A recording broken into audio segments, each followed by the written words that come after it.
Welcome everyone to the Piqua City Commission public hearing. This is Tuesday, August the 11th, 2026. It's now 6 o'clock. I will officially call the meeting to order. We'll start by saying the Pledge of Allegiance. I pledge allegiance to the flag of the United States of America and to the republic which is one nation under God, indivisible, with liberty and justice for all.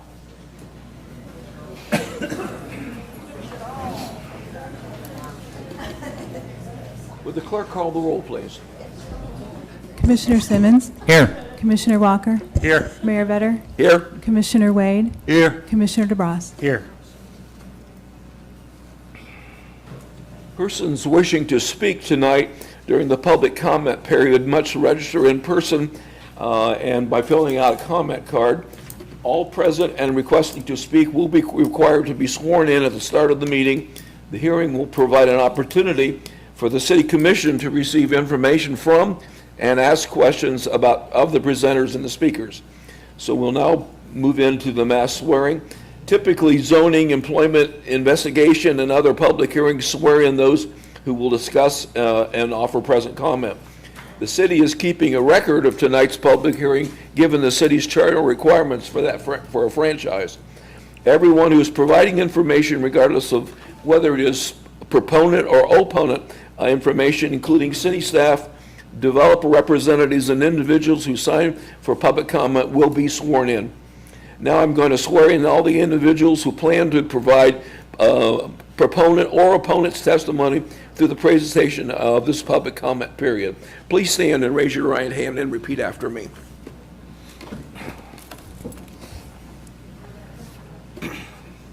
I solemnly affirm or swear to tell the truth, the whole truth, and nothing but the truth. Nothing but the truth. Thank you. You may be seated.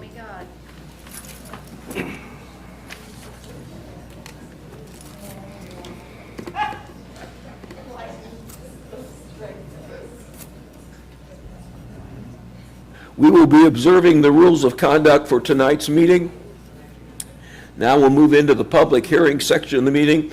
A public hearing is to discuss ordinance number O-7-26, a franchise between Dayton Power and Light Company doing business as AES Ohio and the City of Piqua to permit AES to construct, maintain, and operate city electric facilities within the city.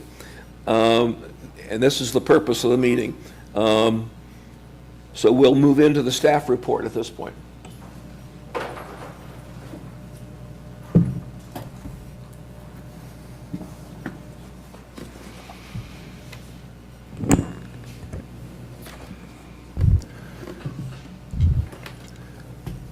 Good evening, Mayor, Commissioners, and members of the public. Thank you for the opportunity to speak to you tonight about Ordinance O-7-26, approving a franchise between AES Ohio and the City of Piqua. Before we start, I'd like to note that the ordinance has been amended in two significant ways after the project team and AES heard concerns from the public and commissioners. First, the term has been reduced from 40 years to 30.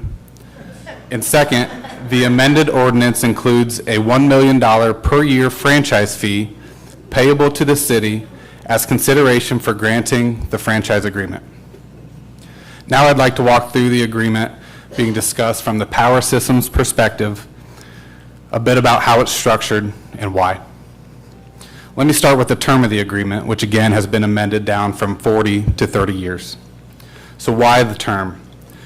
AES and J5 are both making large infrastructure investments, which will be financed and recouped over a long period of time. These companies, and there's representatives from these companies here tonight, will speak to that term. But AES specifically, with whom this agreement is with, is investing more than $100 million in infrastructure improvements to its network to serve this customer. The book life of those assets is up to 40 years, and AES will use tools and cash to build that infrastructure. Both entities require assurance that their investments will be available to utilize into the future, and the term provides that assurance and aligns the term of the agreement with the useful life and expected recovery period of the infrastructure. Again, the representatives from those entities should speak to that tonight.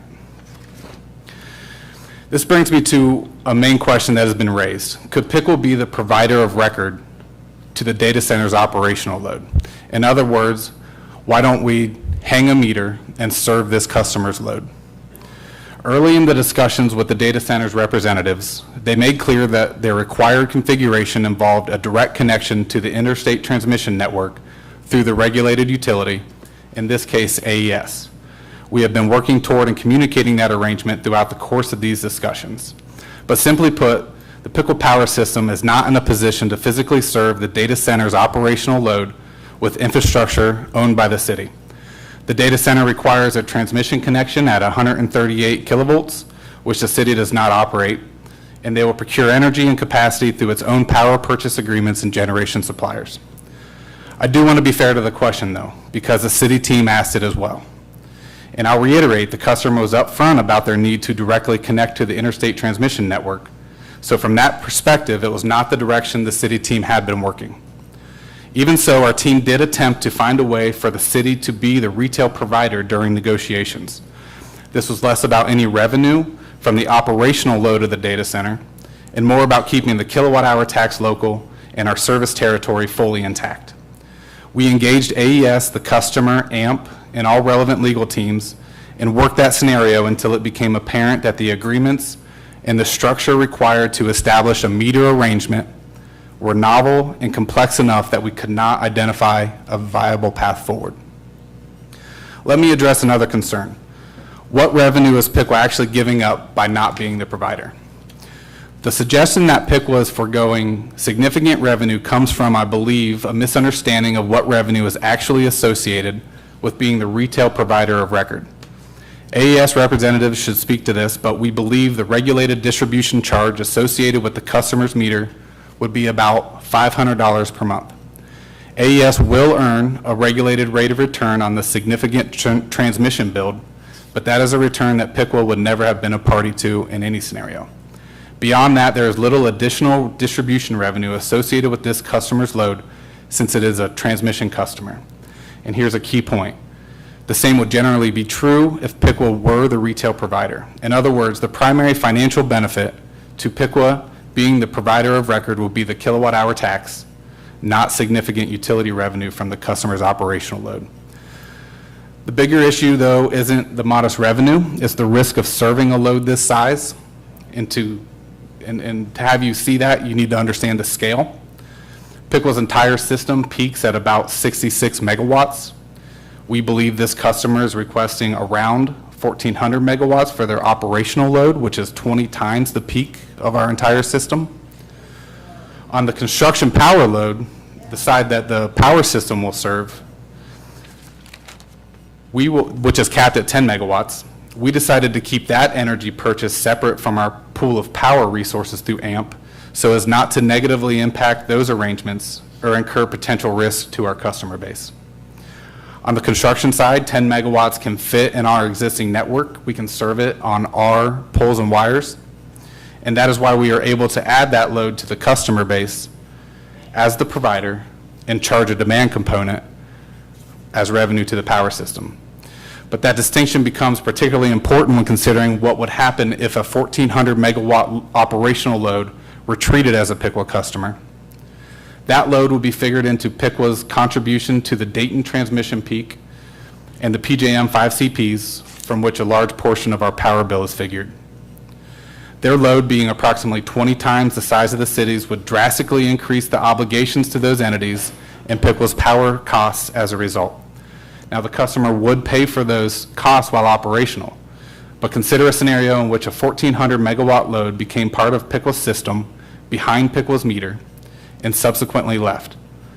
I estimate the potential exposure in that scenario to be approximately $185 million at the low end and as much as $220 million in stranded transmission and capacity costs associated with that load, which will be payable within 1 year of the load leaving the system. Absent a deposit or other adequate security mechanism, that obligation would ultimately be borne by Piqua's power system and therefore its existing ratepayers. The risk is entirely disproportionate to the size of our utility. I want to repeat that last statement. If the city were to be the provider of record for a load 20 times the size of everything we serve today, and that load were to leave, Piqua would be responsible for those transmission and capacity costs. In a system our size, a stranded cost tied to a 1,400 megawatt load would fall on our existing customers, the homes and the businesses that make up our 66 megawatt base, to pay within 1 year of the load leaving. In summary, serving one customer 20 times larger than the existing load of the entire city introduces risks beyond what the city feels is acceptable. The revenue for doing so, besides the kilowatt hour tax, is almost non-existent. While the city would like to serve every load located in our territory, a load this large would be unprecedented. That is why the city team worked to make sure the franchise agreement protects the integrity of our territory and ensures AES can serve only this customer, only this data center load, and only on this specific tract of land. The structure allows the project to move forward and the city to realize the very significant economic benefits the project unlocks, which Chris will speak to in a moment, while protecting Piqua's existing ratepayers from taking on risks that are disproportionate to any financial benefit the city would receive from being the retail provider. Again, I'd like to quickly thank the public and the commission for speaking up and for the project team for listening to those concerns and amending the ordinance in the ways that I mentioned earlier. And I thank you for your time. Mr. Mayor, if I may follow Mr. Monier's comments to RJ's comment, I'm going to speak to the economic benefits of the project as it relates to the franchise agreement enabling the data center project. As you can imagine, the new revenues that the community will realize as a result of the data center project are quite substantial. The forecasted community revenue sources include community reinvestment area pilots and payments in lieu of taxes, often referred to as pilots, tax increment financing payments in lieu of taxes, and income taxes on wages and salaries. The development agreement requires the data center company to make annual pilot payments to the City of Piqua, Piqua City Schools, and Upper Valley Career Center during the period each building improvement is receiving a community reinvestment area tax exemption. The estimated new revenue amounts that will be received from the pilots the company will pay during the exemption period include $1.8 million annually to the City of Piqua, $300,000 annually to the Piqua City Schools, and $39,000 annually to the Upper Valley Career Center. The tax increment financing designation placed on the subject parcel will allow the new tax amounts generated by the increase in the valuations to be captured into a TIF fund. These revenues, these TIF revenues, are then dispersed in accordance with the terms of the TIF agreement. The first 50% of the TIF revenues collected go to the City of Piqua, Piqua City Schools, and Upper Valley Career Center, with the school districts receiving 100% of the new revenues captured off of the increase in the land valuation, meaning Piqua City Schools and Upper Valley Career Center will almost immediately, beginning next year in the tax cycle, begin to receive significant bumps in the tax revenues that they receive, and that's the result of the property taxes increasing on the land value following the purchase of the land. The second 50% of the TIF revenues will go to the data center company for eligible cost it will incur to install the public infrastructure at no cost to the city. The estimated annual TIF amounts to be received include $1.9 million to the City of Piqua, $1.2 million to the Piqua City Schools, and over $170,000 to the Upper Valley Career Center. Related to income taxes, the construction of the data center and the ongoing operations will result in a significant number of jobs and income taxes on wages and salaries and business earnings, with the estimated new revenue amounts from the income taxes including an annual average amount of $2.9 million to the City of Piqua, an annual average of over $200,000 to Piqua City Schools. When you add up the various sources of new community revenues that the Piqua community will receive from the data center project over a 30-year forecast period, the City of Piqua ends up receiving over $29 million in CRA pilot payments, over $58 million in TIF pilot payments, and over $32 million in income taxes. And that does not include the potential for an additional $30 million in franchise fees. The Piqua City Schools receive $4.8 million in CRA pilot payments, over $37 million in TIF pilots, and over $1.5 in income taxes collected, for a total of $44 million to the school district. Upper Valley Career Center receives $658 in CRA pilots and $5.1 million in TIF pilots, totaling $5.8 million over the forecast period. The City of Piqua will also receive increased water and sewer revenues. Local businesses will benefit from increases in economic activity, and the schools and community nonprofits will benefit from community action grants and other community support offered by the data center company. In closing, the data center project will anchor a technology and advanced manufacturing business and industrial park envisioned for the area surrounding the County Road 25A and I-75 interchange. The data center investment in public infrastructure improvements and the revenues the city will receive will make it possible to attract additional businesses and new industry to the community. These projects, including the J5 data center project, represent new employment opportunities, new investment dollars, and new tax revenues flowing into our community. This concludes my comments, Mr. Mayor. Thank you. Thank you. Next, we'll hear from representatives from entities seeking the franchise agreement.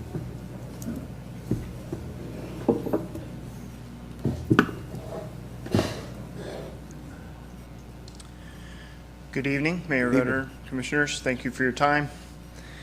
My name is Rob Beeler. I'm the Director of Economic Development for AES Ohio. So I am the primary point of contact for new customers looking to locate at the utility. AES Ohio is seeking a franchise agreement that would allow AES Ohio the right to serve a large load in the Piqua city limits.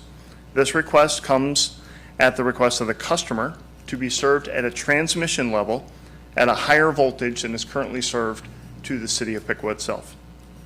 I would like to provide some additional context to the need for the franchise agreement and address the public comments I have heard while in attendance at the first two readings on July 7th and July 21st. My comments will also address the amendments to the franchise that Mr. Monier mentioned as well that were published to the Commission on Monday, August 10. I'll structure my time around three main themes. One, the AES Ohio ability to serve the customer. Two, the term of the franchise agreement. And three, consideration for granting the franchise agreement. First, on the AES Ohio ability to serve the customer. The franchise agreement is permission from the city of Piqua to serve only this customer. The customer has requested service to serve a very large load, as Mr. Monier had mentioned.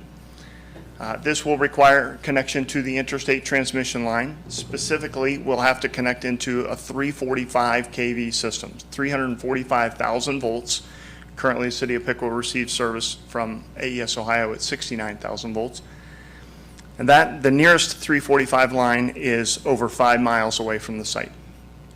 And in addition to the interconnection to the 345, additional transmission upgrades are necessary to support the project. And this will require significant capital investment. Transmission upgrades are presented to key stakeholders like other transmission owners and to the grid operators such as PJM. PJM used to stand for Pennsylvania, Jersey, and Maryland. They are the regional transmission organization. It's their job to monitor the operations of the entire transmission system to make sure that the lights stay on the transmission side.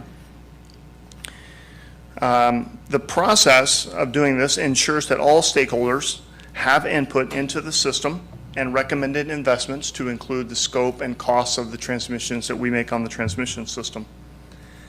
Those investments require a transmission owner with significant experience to manage not only the construction, but also the regulatory requirements associated. These investments can be broken down into a couple of categories. First, you have direct connection costs, which is taking a transmission service and delivering it directly to the customer. So direct connection cost. They only benefit the customer. They are 100% paid for by the customer. The second part of the investments are network upgrades. These upgrades benefit the entire system, allow electricity to flow through the transmission system across the entire Dayton region, across Ohio, as we interconnect with other utilities. They benefit all customers, and therefore the cost of these are distributed amongst all customers. Let's focus on the network upgrades, since those are the ones that are paid for by all the customers. These upgrades will benefit the entire system, and they will provide improved reliability and greater capacity to the entire region, including customers that may be served by the Piqua Industrial Park that Mr. Smeezing mentioned. The revenue that the utility collects includes a regulated rate of return on the entirety of transmission system investments in the system. The rate is determined annually by the revenue requirement, that is the undepreciated asset life and the cost of operations and the regulated return. All of that is included as part of the revenue that we collect through the rates. It's divided by the usage on the entire system, and that really gives you your price per kWh. It's worth noting, now that's done at a pro rata basis, right? So the usage associated with residential is given to residential, associated with industrial is given to residential. That piece of the part and that rate is regulated through, again, our regulators with both PUCO, PJM decides what the rate is, and then we distribute that rate amongst our users through our tariffs that are approved by the Public Utilities Commission of Ohio.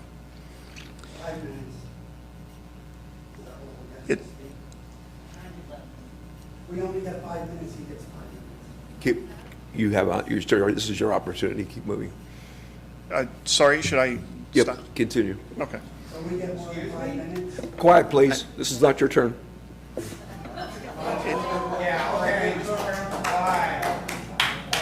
It's worth noting that residential customers right now make up about 50% of the system, and we expect that to go down as industrial users and data centers make up more of the system on the load.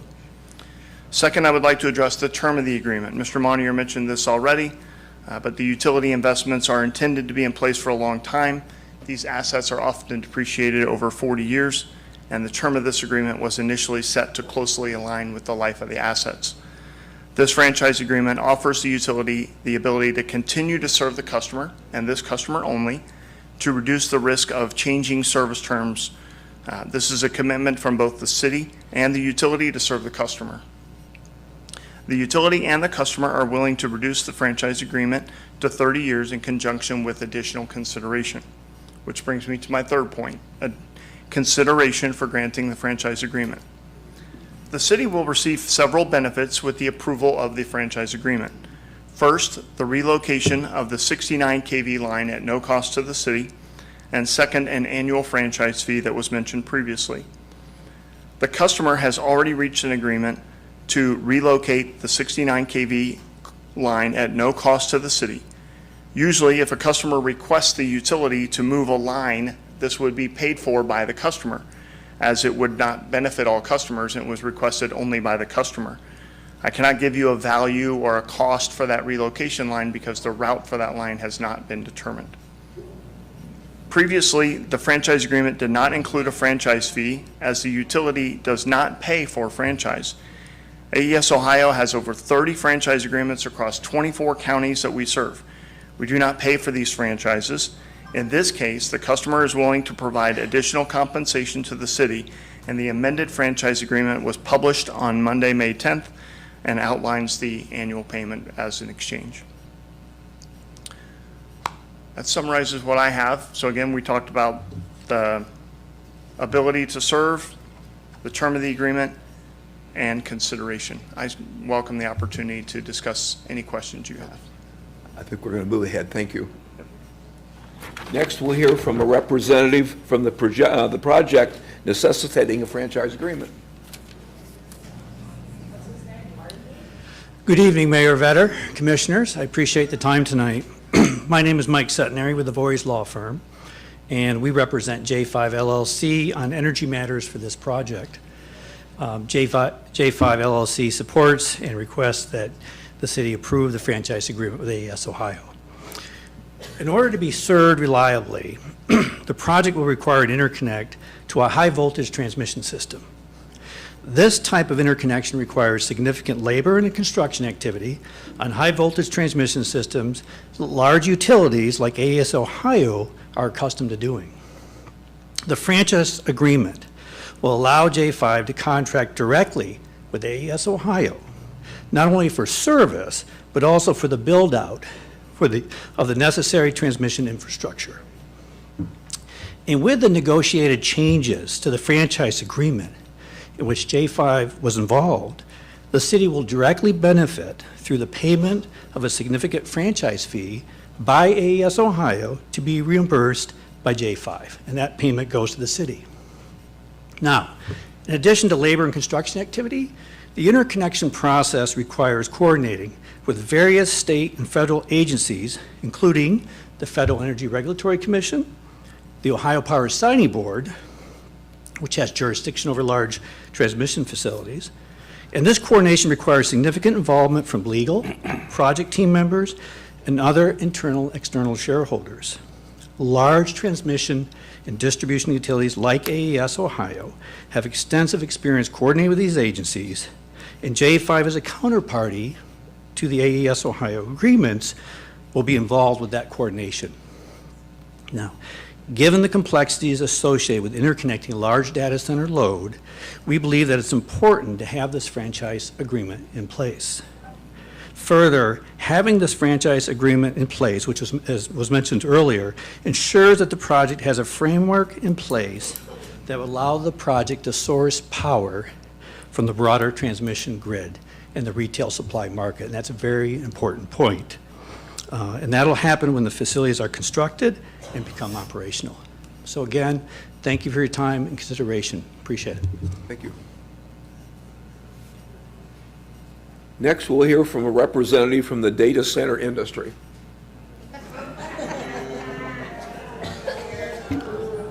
Good evening, Mayor and members of council. Thank you very much for having me here this evening. My name is Kenny McDonald. I am an independent consultant that helps communities and states all over the country think about how to diversify their economies and actually work on these very projects. I've been the CEO of One Columbus, the Central Ohio Economic Development Organization, for 15 years prior to doing this. Also worked in North and South Carolina, where I helped to bring some of the original cloud data centers over 20 years ago. Happy to say that those centers are still there and growing in those communities and doing very well. I'm also an economic development fellow for the Ohio Chamber of Commerce, and I've worked on the policy issues surrounding data centers and our energy environment for the last dozen years. When I arrived in Ohio in 2010, we were just recovering from the Great Recession, and the task was to rebuild Central Ohio's economy and diversify it. Data centers were a very small part of that mix, but they were part of that mix. And they looked very different then. They hosted our websites, maybe some pictures of cats and dogs that we might have had on Facebook or something like that. But they looked very different, and they were very different animals then. That began to change at the early part of that decade, and by 2015, after 5 years of trying to recruit Amazon to set up their first operation in Ohio, we were able to secure AWS to build 3 centers in Hilliard, Ohio, Dublin, Ohio, and New Albany, Ohio. And they are thriving today. That investment was a signal to the rest of the country, and it actually ended up bringing a lot of other inquiries from the other tech companies from California that had no presence in Ohio at that time to look at our market. We ended up putting facilities from many of those facilities in those same communities, as well as Columbus itself, Lancaster, Ohio, and many places around Central Ohio. It was a rational move. They provided great revenue to not only the communities themselves and the counties, but directly to the school districts, and they were a boom to small business owners serving the facilities and the tradespeople that came to the community to build the facilities. What we didn't know, but we suspected, would happen was the infrastructure that they brought with them allowed us to recruit manufacturing operations to Ohio that weren't here either, including Intel, Anduril, the major project making drones and rearming our warfighters, and great pharmaceutical companies like Amgen that have spent almost $2 billion in the Columbus region now, all because of the infrastructure that was brought because of the data centers and the tradespeople that came with those original facilities to Ohio to build them that have not left those very same sites.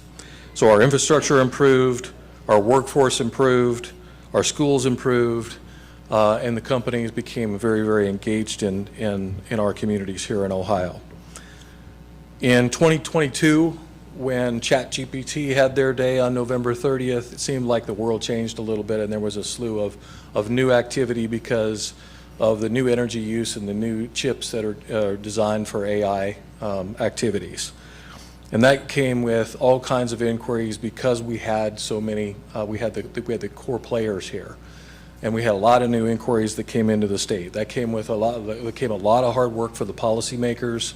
And I've spent hours and hours and hours with policymakers explaining what are data centers and some of the very same debates that you're going through tonight. And we've learned a lot. Thankfully, Ohio is probably a decade ahead of most states that I'm working with because of what we've done. The companies themselves, particularly the large ones, have become excellent corporate citizens. They're involved in every part of the community.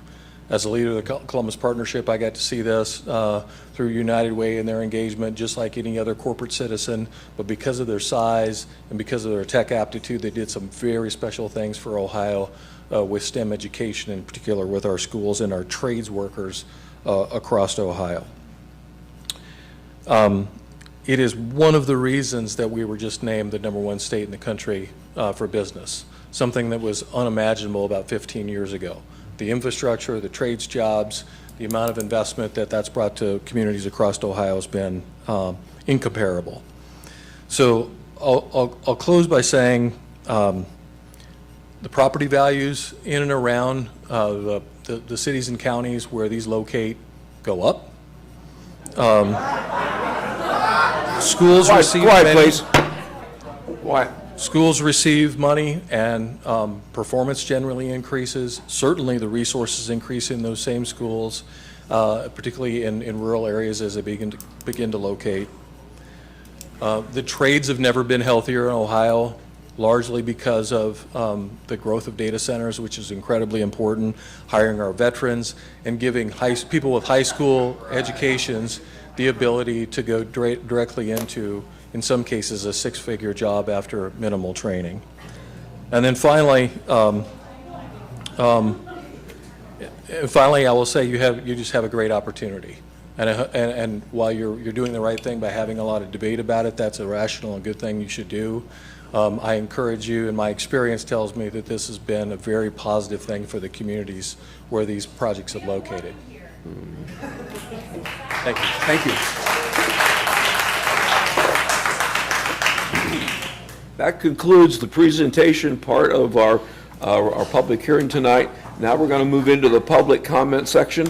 Citizens interested in speaking will be called, and you should have filled out a comment card. We will be having a 5-minute limit on that. However, if there are questions that the commission wants to entertain after the presentation, that will happen as well. All right. I'm going to start with Stu Shear. 7 minutes and 30 seconds. Why do we only get 5? Stu Shear, please. 7 minutes. Can we take Yeah, we all get 7. Well, I start your time.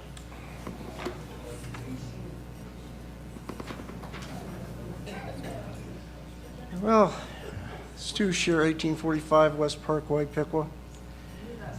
There we go. Does that work? Okay. Okay, it's Stu Shear, 1845 West Parkway Drive, Piqua. I've lived a lot of different places. I've lived in Cincinnati, I've lived in Columbus, I've lived in Westerville, I lived in Upper Arlington, before coming back here to Piqua to finish out and retire. And I was involved with state agency, not only as a business specialist, but I worked up to deputy director. And I was involved in a lot of contracts, a lot of different programs under the Randolph-Shepard Act. And I'll tell you what, I got to interface with a lot of people, not only city governments, county governments, but also state, and as well as other states, and federal government, especially in Region 5. And over the last 6 years, I hate to say it, but we've had one heck of a mess here. And we've got to get it straightened around. So in looking at all of this stuff with the contracts and so forth, I'm looking at it and I'm saying, okay, 40 years. Okay, now it's reduced to 30. Okay, why not 20 and raise it to $5 million a year? It can be done. Just work the math. And don't sell the city out. The city controls the utilities. And I believe that's by law. So if that's the case, then the city should be able to set better terms than 30 years and just $1 million. Don't give away the city's rights. And if you do, you're not good government. You have to be good stewards of the money, and that's what they told us at the state. And I handled millions for my division. Just my maintenance and repair was $2.5 million to repair equipment in half the state. I looked at profit and loss statements every month for all my 60 facilities.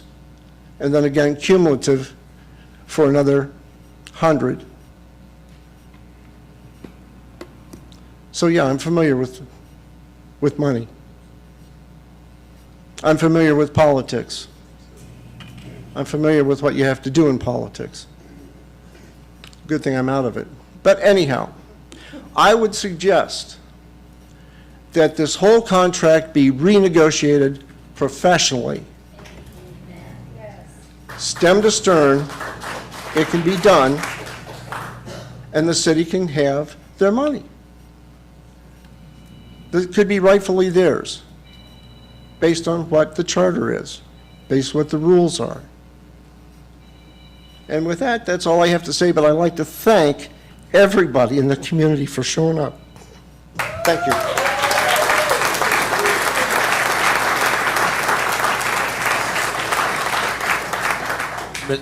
Mr. Mayor? Yes.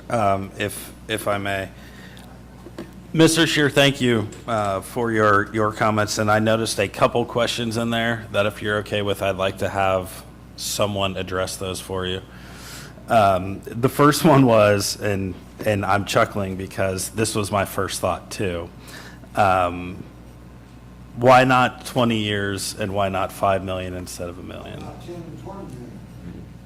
Why not just shit can them? That'd be the proper thing to do. Quiet, please. This is Mr. DeBras's opportunity. This is Mr. DeBras's opportunity. You didn't choke the other day, did you? And the second question that I pulled out of there was your understanding that the city controls the utilities and that in the deal that's in front of us, we would be giving that away. RJ, I know that you referenced that comment in your opening. Would you care to address that? And anyone who's been a part of these negotiations as far as the length and the franchise fee?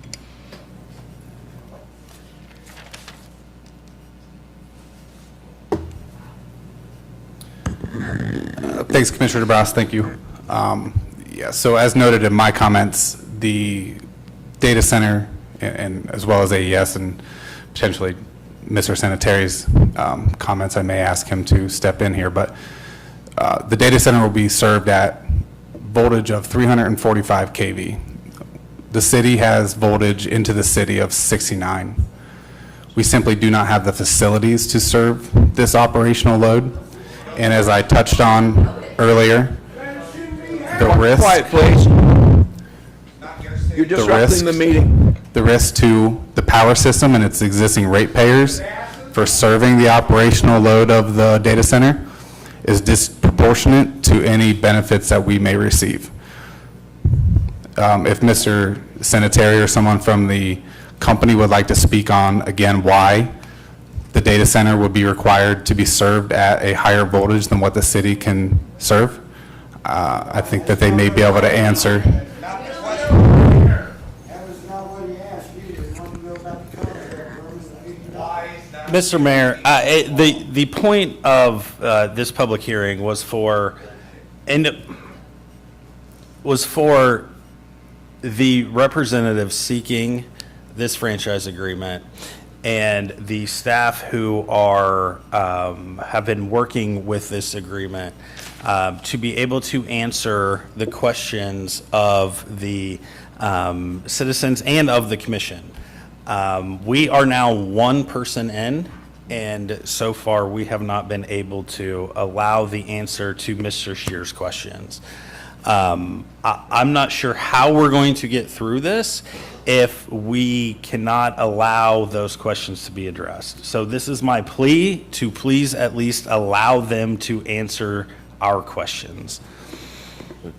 Go ahead, Wesley. Other questions from commission? I mean, I think that Mr. DeBras's questions have not been answered. The 20-year and the $5 million, why not? Those were questions that I did not hear an answer to.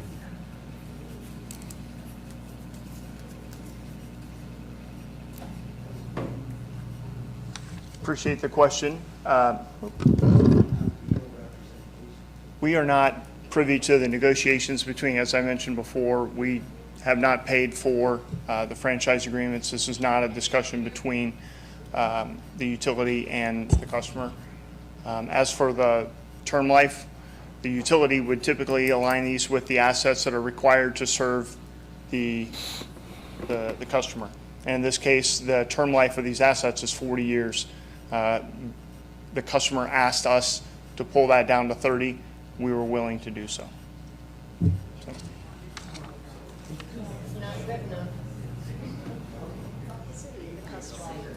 Commissioner, thank you.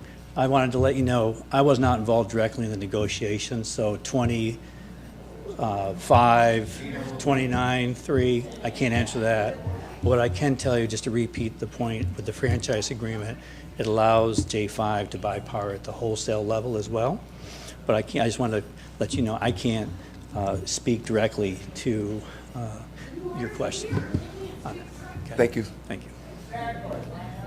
Yep. Other questions? Okay. I have a public comment card from Scott Phillips.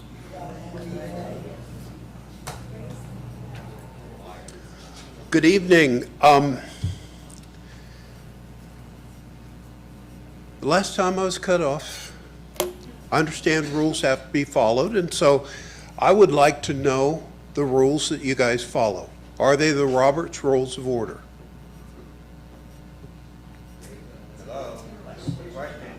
That's a real easy one. Are they the Roberts Rules of Order? Yes. He did say yes. Yes. Are they? Yes. Yes. Okay, thank you.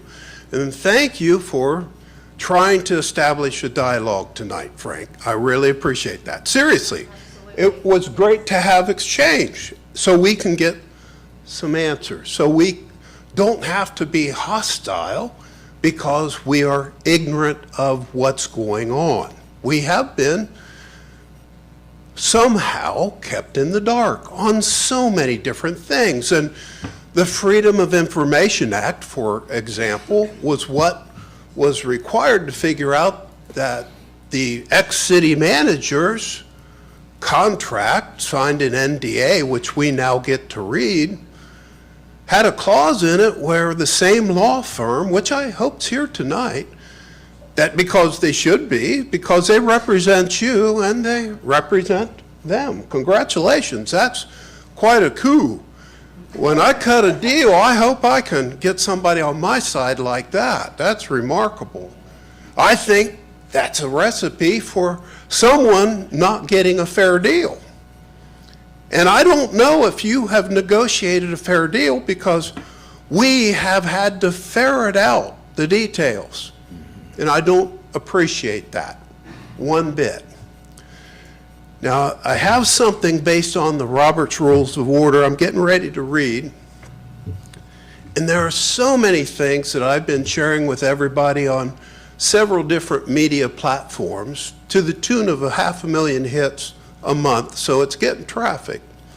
And I'm getting more information all the time of what's going on with other data centers, with other energy companies. And my name is Scott Phillips, if you want to look it up online. And well, no, it's a fair thing, because honestly, AES, congratulations, you're getting ready to sell, and you're going to make a bunch of money on that, and that's good. That's business in America. So we're signing this contract with AES, and they're getting ready, I do believe, to sell within the year. Okay, so who are we really signing a contract with here? And is there a clause in that contract that will protect us? I don't know. I don't know.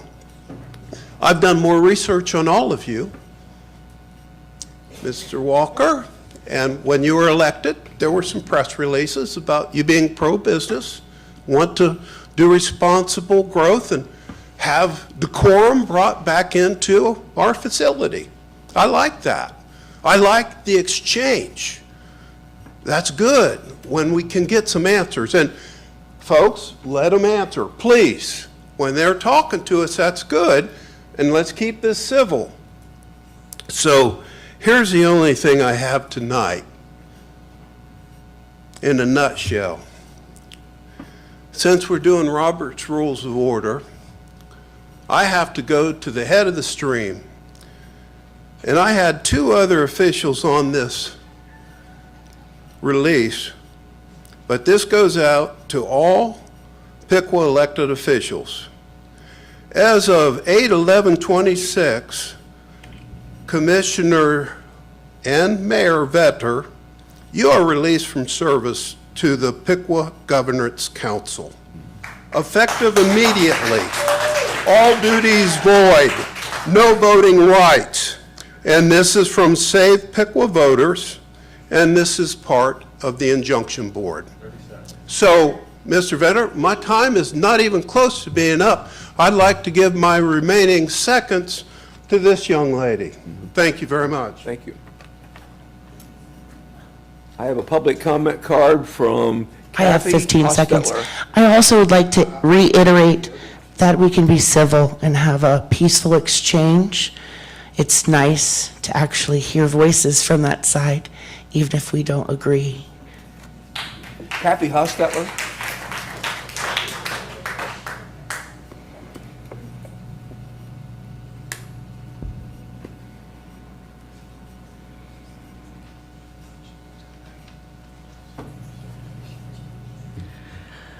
Good evening, Mayor and Commissioners.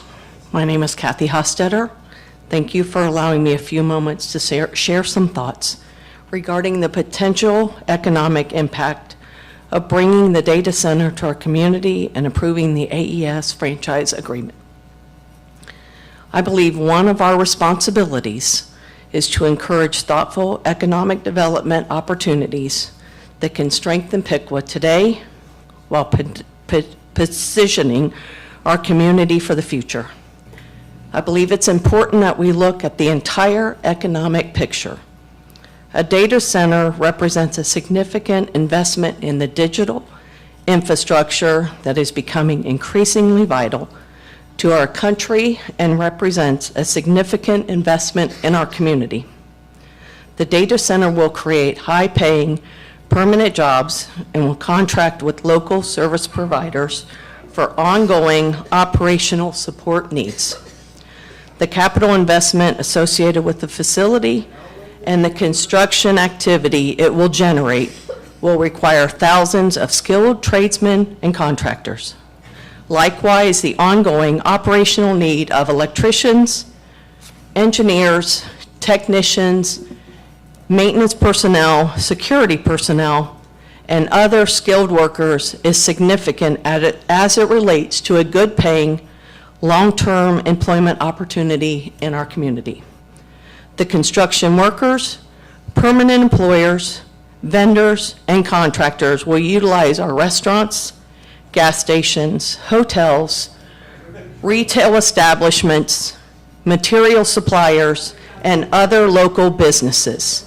That spending contributes to a broader economic health to our community. The data center's presence in our community and investment in our infrastructure will attract new talent in the local labor force and enhance Piqua's ability to attract additional technology-oriented business in the future. I also believe we should look beyond simply asking, how many jobs will this create? We should be asking, what's the total economic value of this investment to our community? That includes the capital investment, construction activity, wages, tax revenue, infrastructure improvements, local business activity, and the potential for future economic development. The city of Piqua is projected, if my figures are correct, to receive in excess of $120 million over 30 years. The city schools are projected to receive in excess of $44 million during the same period of time. And the Upper Valley Career Center will receive approximately $5 million. Data centers have become a vital part of the digital infrastructure that individuals, businesses, and the nation depend upon, and are rapidly becoming a key component of our nation's economy. Piqua has a proud history of leading in innovation, manufacturing, and entrepreneurship, and a project of this magnitude may well be the next milestone moment leading to a strong period of growth in our local economy. Not only will the data center project help diversify the type of industries that call Piqua home, it is likely to fuel economic prosperity in our community for many years to come. Let's look at the project for what it really is, a huge opportunity to make Piqua a stronger place to live, work, raise a family, and do business, not just for today, but for the generations to come. Thank you. Well, thank you. I have a public comment card. I have a public comment card from Richard Price.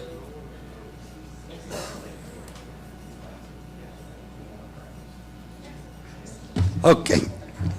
How you doing? I'm going to read today. Comb my hair, wore a shirt. The city of Piqua failed to notify residents before the zoning changes on the subsequent sale of parcel N44-101-866 on North Hardin, Alternate Road to AES Electric, ignoring their own planning staff, Washington Township Commissioner and residents, Washington Township Commissioners and the residents' opposition to their plan. No official notices, communication, or transparency from the city of Piqua.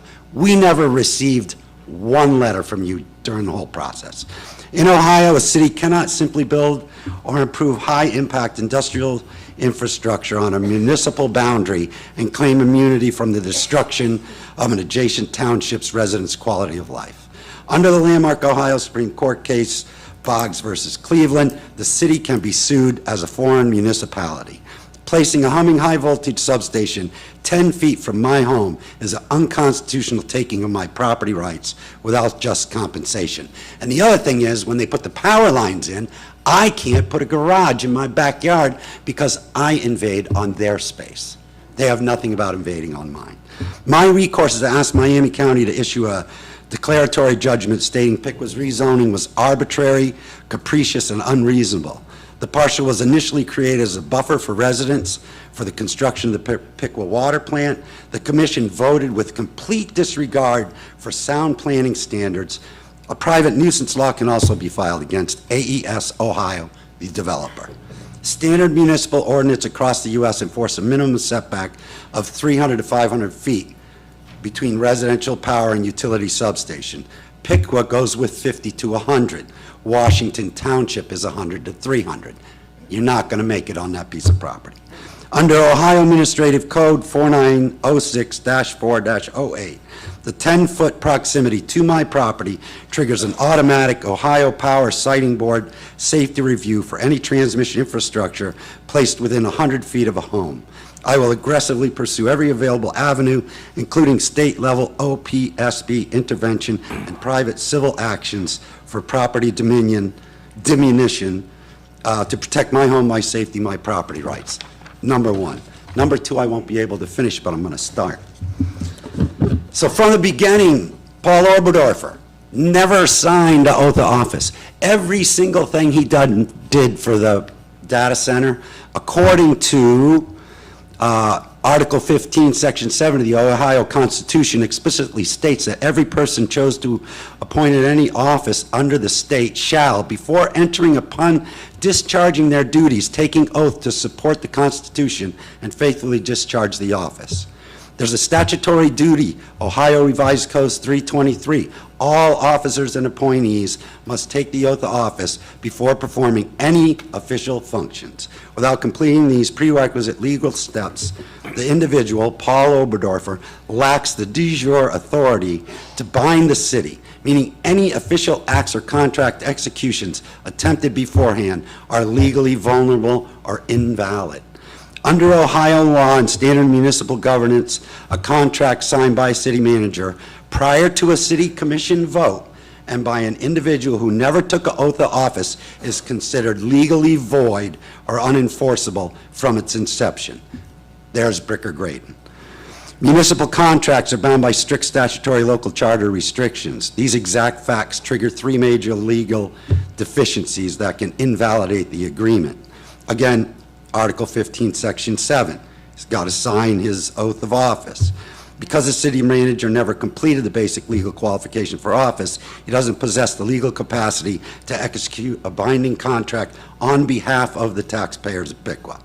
Ohio municipal law, city manager cannot independently contract for professional legal services unless explicitly authorized by the charter or a resolution passed by the commission first. Also under Ohio municipal law, a contract before the legislative body votes to approve it is impermissible act. And all this makes it void. Ohio courts upheld the public enters into a contract without prior authorizing vote or appropriation of funds from the city. The contract is entirely void, meaning the city has no obligation to pay Bricker Graydon. The firm can't easily enforce it. Voting months later in an attempt to ratify or fix the early signature alone, that vote can't make it valid. That's statutory practice. No liability for the city of Piqua, Ohio is unyielding against vendors or law firms in these scenarios. Law firms have the obligation to confirm the city official has the authority to enter into such contract. And as far as the property by me, I've tried to contact AES. We want to know what they're doing. We want to know where it's going. It's too close to my house. You can buy me out. He says, oh yeah, city buyout. That's what I get from Frank DeBras. Because they wanted to buy us out for the water treatment plant. You made 5 acres as a buffer, and then you took it away. And you gave it to AES. So I guess now the fight's going to be with AES. So I'd like to just give you this so that you have a copy. Who do I give it to go into public record? Give it to Kim if you like. So this is a copy of the AES and the location of my property. I have a comment card from Rich Sprague. With Paul Oberdorfer having no authority to underdo anything. Is this the first one that you read? What's that? Which one? I read this one first. Okay. And it has a copy of my property on there. And then the Paul Thank you. My name's Rich Spraggs. I'm at 1949 Beckert Drive in Piqua. And I just wanted to say first, I'm so proud to be a part of the passionate, dedicated people who are here tonight. And with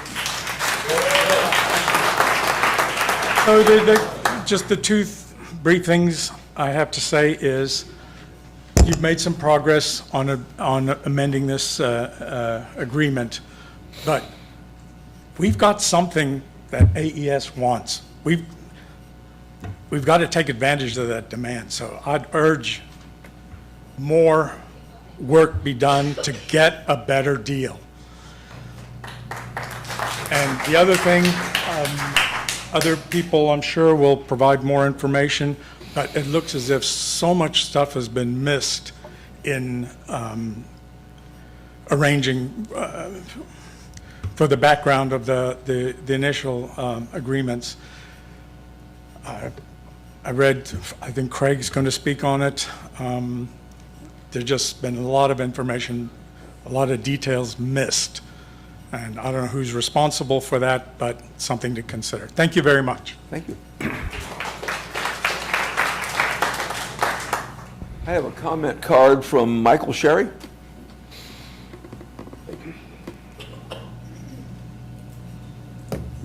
Thank you, Mayor. Good evening, Commission.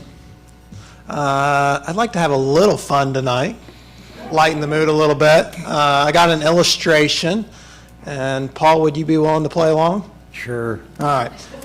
Paul, you live here in Piqua, Ohio. Do you own the home you live in? Yes, I do. You do? What would be an estimate, just a rough estimate of how much that home would be worth? I think last time I checked, it was about $148,000. 148, so let's say $150,000 your home's worth. Now say a gentleman like this gentleman here from AES come and knocked on your door, and he said, Paul, I want to buy your home, and I want to buy it for $1,500. What would you do? I'd probably point out that sign right on the door that says no trespassers. Would you be willing to entertain that offer at all? No. Would you pause in the coming days and talk to your friends and family and discuss that offer at all? No. I think that's what we're being faced with here tonight. Yep. We have a crown jewel in our city, and we're not being offered anything for it. Pennies. I ask that you guys take care of that crown jewel. I believe you guys are all homeowners. You would never give away your own property. Please do not give away the property of all of us to someone for nothing. Thank you.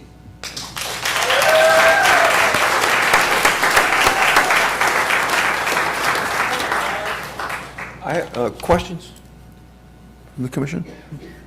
I have a comment card from Susan Seidel.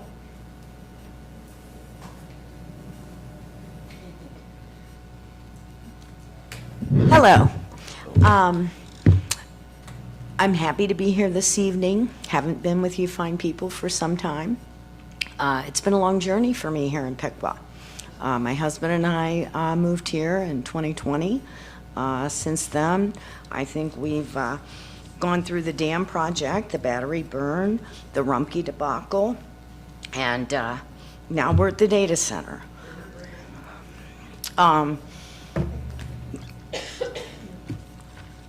Some of those issues have been resolved, some really had no resolve.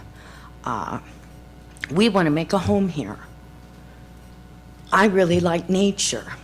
I haven't really heard anybody talk about the environmental impacts of this massive data center, to the noise pollution that's going to affect the animals, the birds, the migration patterns that are very important to people in this community. And nobody's really talking about that. I mean, I'm not here to talk about the lawyer debacles and all the other stuff, but the gentleman whose house is impacted, these are the things that people really care about. I mean, I'm disgusted that we're using the same attorney that the data center is somehow, or, I mean, there's so much information here, I'm having trouble. I'm a pretty smart gal, but I'm having trouble keeping up with it all. And I've read a lot, but it's complicated. This is a complicated transaction. And I think that's where you're getting a lot of grief from the citizens, because you really, and because of some of the, unfortunately, poor behavior in the past, there's a trust issue. There's a scared, frightened issue, you know, because I don't really know, and I'm not willing to devote the time to do the research that other people have. I'm just not. Just trying to live my life in peace, and I think that's what everybody here wants. And it's frustrating. It's just flat out frustrating. We thought we were going to end our days here, and now we have more conversations about where are we going to go? Where are we going to go? If I don't have any birds, I don't have any wildlife, if I can't go outside and I have noise pollution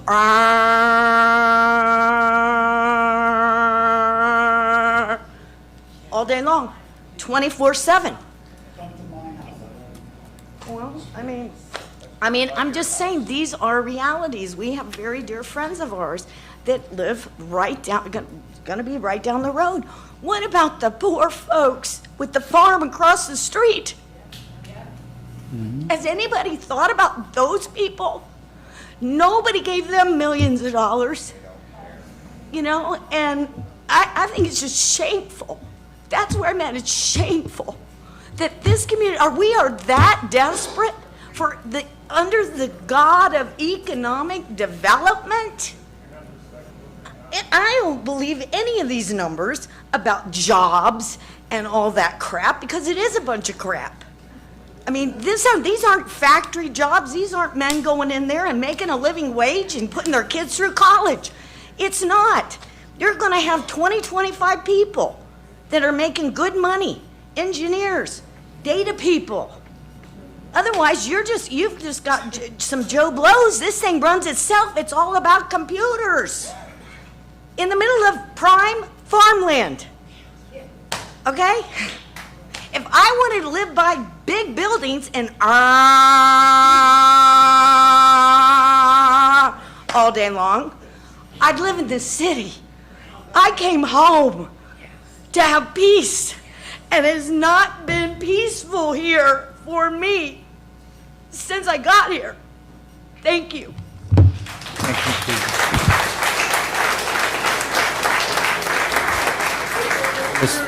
I have a comment card from Jonathan Wessel. Mr. Mayor, we have a couple questions. Can someone talk about the noise pollution, sorry, and the environmental impacts to the data centers? Can anybody speak to those questions?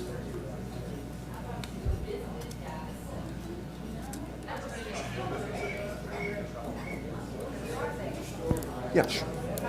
Please. Thank you. I'm not an engineer, so I won't be giving you a technical answer to it, but I do tour people around the data center sites around the Columbus market quite a bit, and those other communities that actually are considering, like yourselves, data center and development in their community often come and want me to stop the car, get out, stand at the edge of the property, and listen and just hang out for a while to see what it actually sounds like. And the overwhelming response, and I've never not had this happen, I've done it dozens of times, people get out, listen to what's going on. There's a lot of construction activity, but you really don't hear any of the humming if you have proper setbacks. I don't know if that answers your question. Okay. Best answer we've got. Yep, that was my same, Yep. the same one I Okay. wanted to relay. I have a comment card from Jonathan Wessel.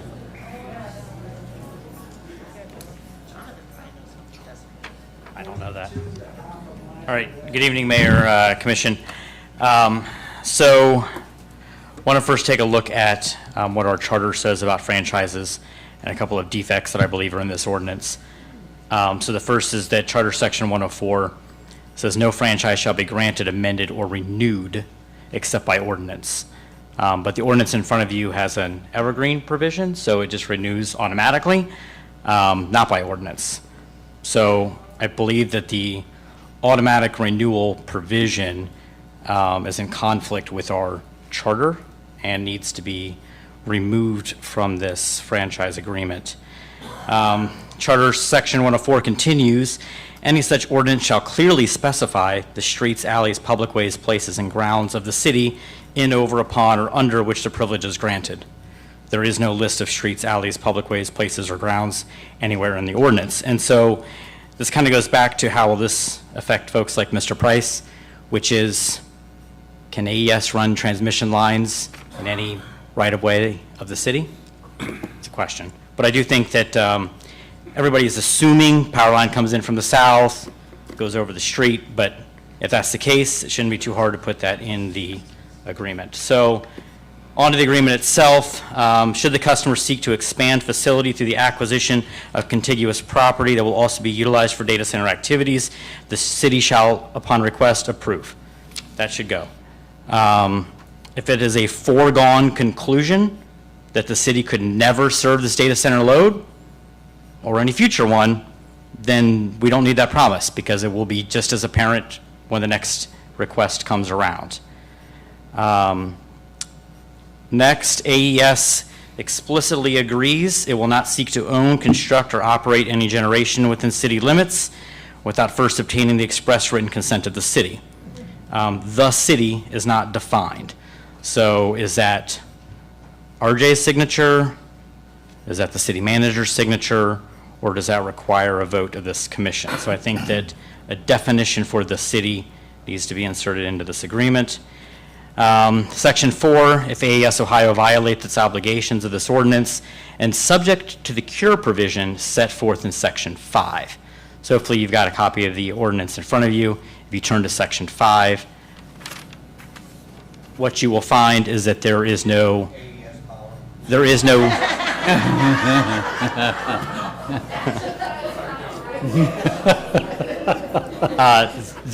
no cure provision in Section 5. So Commissioner DeBross, you asked in one of the, I believe during the second reading, about what protections the city has, and so this was the $50,000 and $1 million penalties if AES went after other customers in the city. But those protections are expressly made, quote, subject to a provision that then nobody wrote into the agreement. Section 6, city acknowledges cost to administer and monitor this franchise and the foregone utility revenue and taxes from granting the franchise. Mr. Monier touched on this. I believe you guys should absolutely know that number. I think AES made you put this in the agreement for a reason. You were acknowledging that you were foregoing revenue and taxes, so you should know what that number is. I would guess AES knows what that number is to them, so you should know what it is to you. So $1 million. So we started this conversation with zero. That was their offer. That was defended from this podium by these guys. That was defended from the staff. It was defended from some of you, like it was just the natural order of things. But now the zero is $1 million. But I want everybody to remember that our electric cost went up by $1 million this year. And that was thanks to increases in AES transmission rates. So that $1 million makes us even for this year. $1 million in 28 years won't be $1 million. So I would not get too excited about that. Mr. Monier said we need a novel approach. I agree. AES said they have 30 franchise agreements. I can't find a single franchise agreement with any city with the municipal power system that AES has to serve a data center. So is this the only one? And if it is, then I think we deserve a novel approach here.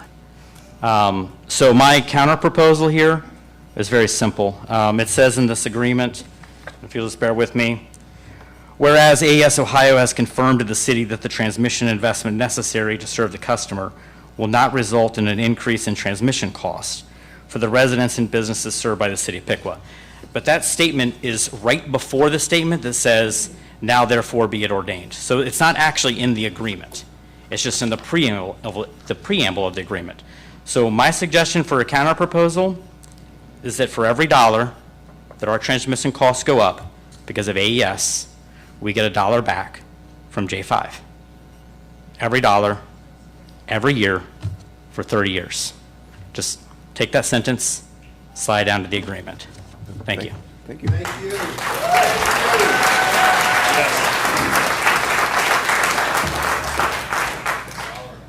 Thank you, Mr. Mayor. Jonathan, I believe I captured all of them, but I will periodically look at you to make sure I got them all. The first one that I wrote down is the issues with language of the charter, the auto renew provisions. Would you like to comment on that and what is actually in the charter and how that affects it? Sure. So section 104, the last, my name is Ryan Spitzer with Isaac Wiles. The last sentence says, "The commission may by ordinance renew any franchise at its expiration upon such terms as it may deem conducive to the public interest." Okay, I'm not a lawyer, so please explain that to me. You can choose how you want to renew it. Got it. It also, Mr. Wessel brought up that it doesn't clearly mention the streets, alleys, public places, and I'm sure there's a couple more that I'm forgetting to relay. Speak to the exhibit.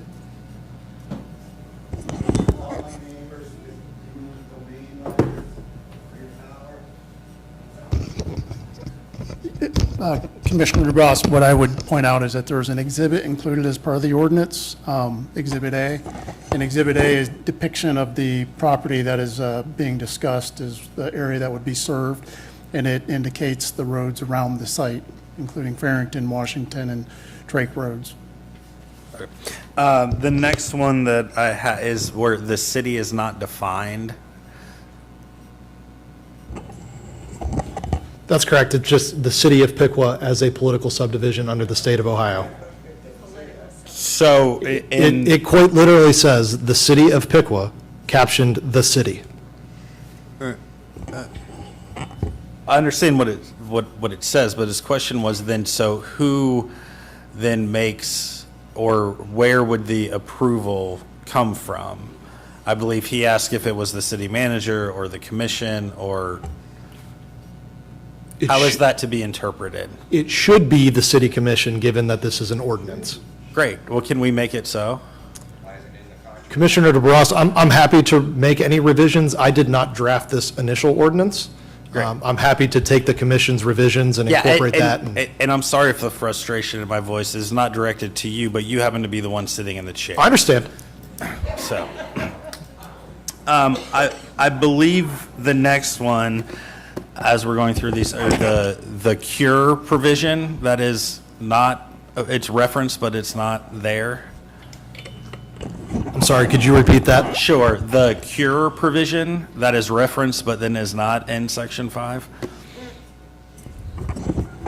I was scrolling this as the gentleman was speaking. I will take a look at that, and I will get with the city manager, the interim city manager, and raise any concerns with Ms. Stiltner and then Bricker Graydon as necessary.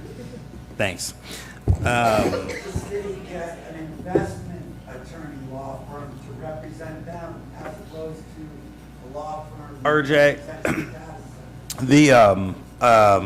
the next question that I have from Mr. Wessel was regarding the amount of revenue that is mentioned in the ordinance but is not defined. And I'm going to ask for help here. What's the of the revenue, the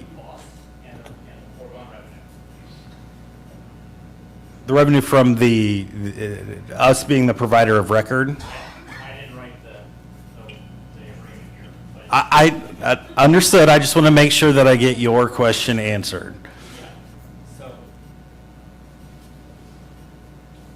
So section 6 of the ordinance says that the city acknowledges their cost to administer and monitor this franchise. I think that's question 1. What is the cost to administer and monitor the franchise.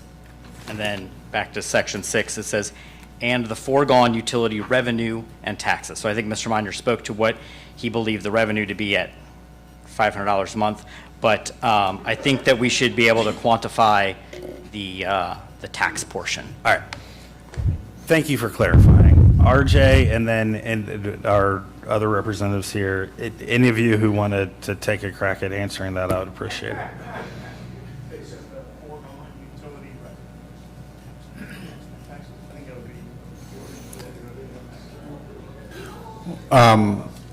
So on the taxes, I don't have the calculation in front of me. It would be something that I have to take and get back with you, Commissioner DeBras, on the foregone taxes. It's based on load. You know, as far as the foregone utility revenue, you know, that I'm not sure how to answer. I don't know if maybe Rob would want to speak to how the regulated tariff under which the data center would be metered. The $500 number that.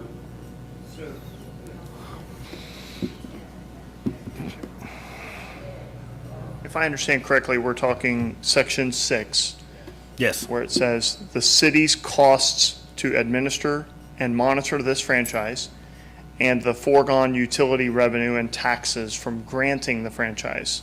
So if the utility, the city, and the city's utility were to grant the franchise to AES, the city and the utility would be foregoing revenue and taxes. It's my understanding from conversations that your revenue, and RJ is probably better to speak this, like a meter charge of $500 a month, $6,000 a year-ish. Does that sound, I mean, again, I believe that is a city of Piqua revenue and taxes here, but correct me if I'm wrong. The number, RJ, that you said would require some calculations. Can we do those calculations, please? Are you asking me to do those now? No. Sorry, did you say no? Can you please get them to us? Yes. Thank you. Yes, sir. Preach it, bro. It's also the cost to administer the agreement was another question. Yeah. Whether our cost is going to be yearly. I just wanted to, Commissioner DeBrose, the kilowatt hour tax is set by, it's state rates, set by the state rate. I just want to let you know that it's a tax based on the distribution of kilowatt hours. And so J5 will still be paying that tax in addition to the franchise fee. So it's just a matter of where the tax money goes. Sure. Thank you. Do you have just the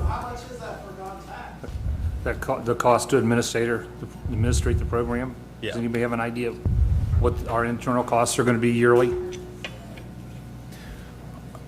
To administer the franchise agreement? Mm-hmm.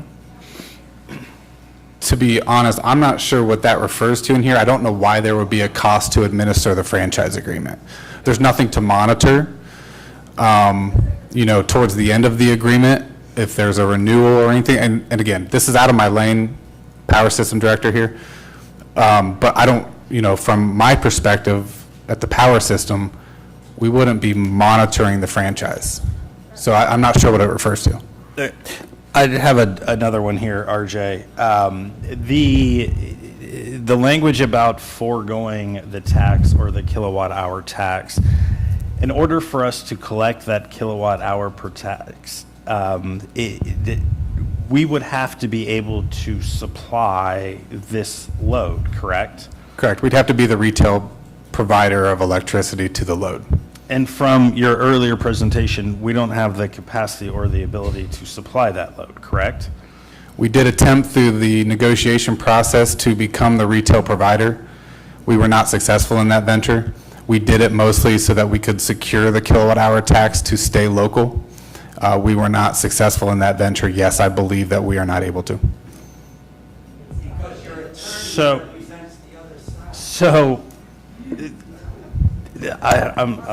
I'm sorry. Go ahead. So what I'm hearing you say, what I believe I'm hearing you say, is that the only way for us to ensure we would capture the kilowatt hour tax is for us to be the one who actually supplies that load, which we don't have the capacity, the capability to do, or the access to the hundreds of millions of dollars of capital it would take to increase our infrastructure and be able to do that. Am I understanding that correctly? You're understanding that correctly. Great, thank you. Other questions? Hearing none, I have a comment card from Jerry Hartzell.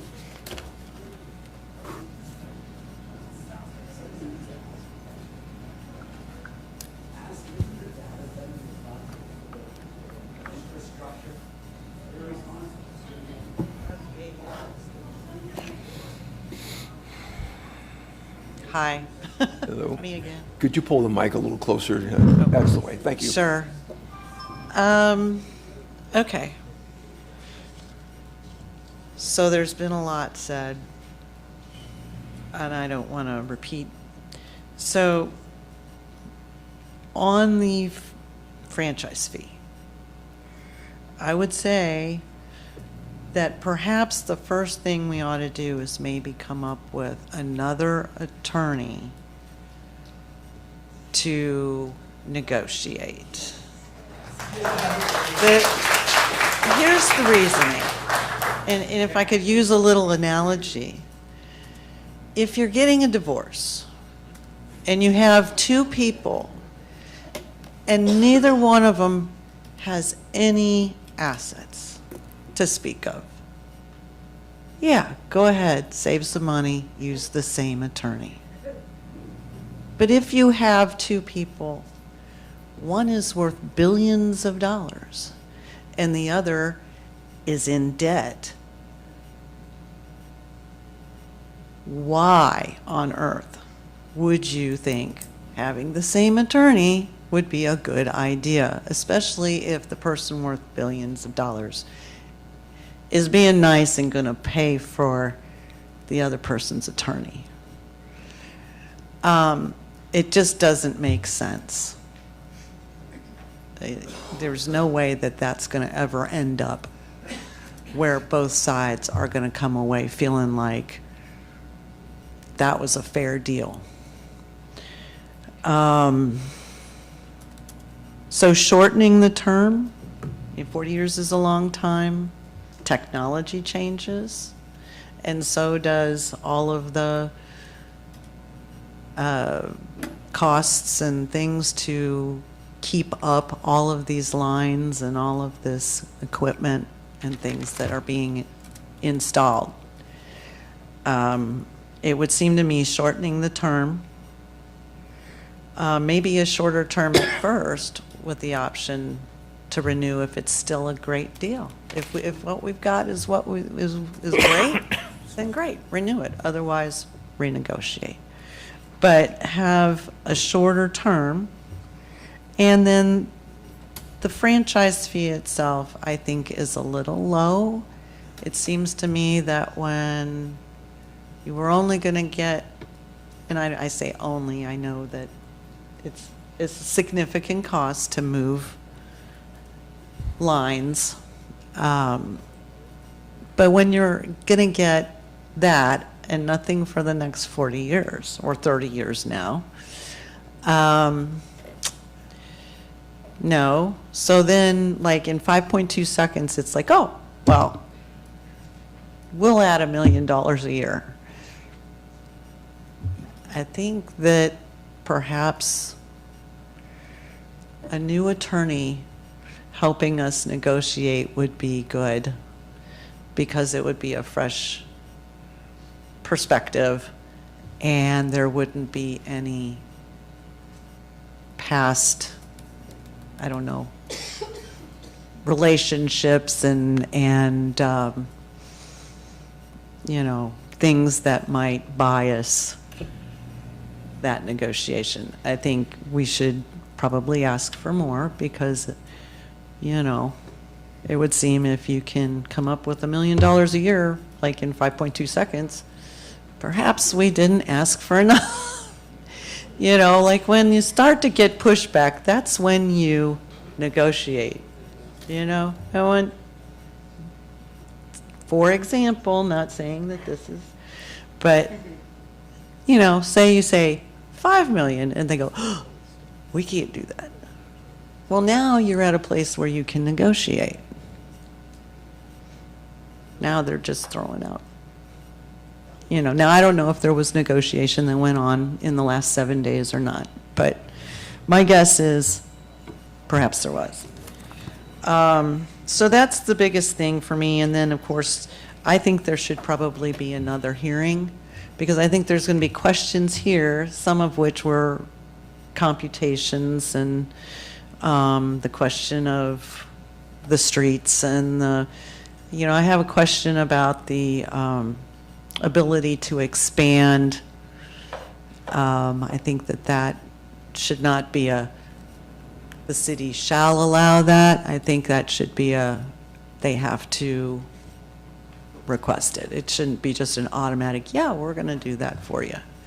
So, because I really don't believe that this is going to be contained to the 600 acres somehow. Thank you. Thank you for your comment.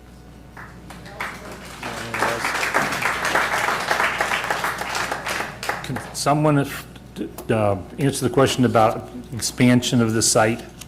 Because my understanding is that there is no moving forward in another situation like this, right? The 600 acres is the 600 acres.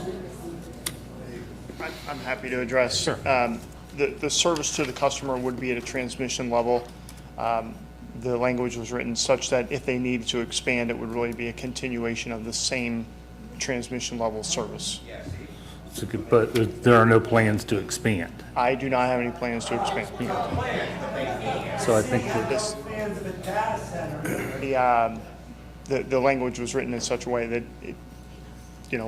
and I don't believe that there would be an automatic approval from the city. I don't know what the city's approvals are.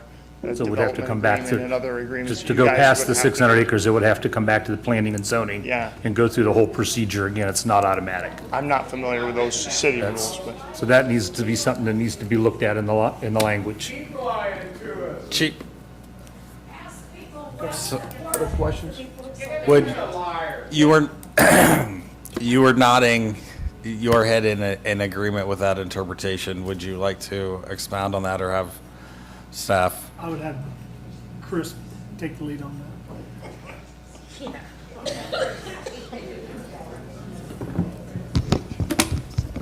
What was stated is completely accurate in terms of if there's any interest in expansion to a property other than the one that's delineated in the exhibit, that would require the entity to go through the usual process in terms of public hearings for annexation, approvals and/or zoning entitlements that might be incidental to the project. Okay, thank you. Chris, can you answer one question for me?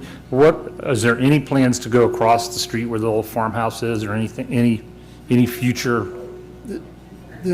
All we have in front of us is what's presented east of Washington Road.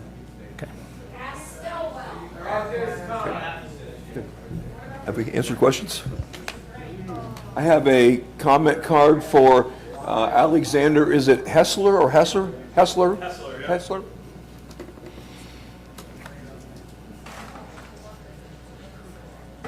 Okay, before I get started, I really want to talk numbers, but I do want to start and say thank you, Mr. DeBross, genuinely for trying to, have some kind of dialogue here, a little bit back and forth, even if it's rough, but this is going to be the nature of the beast, as it were.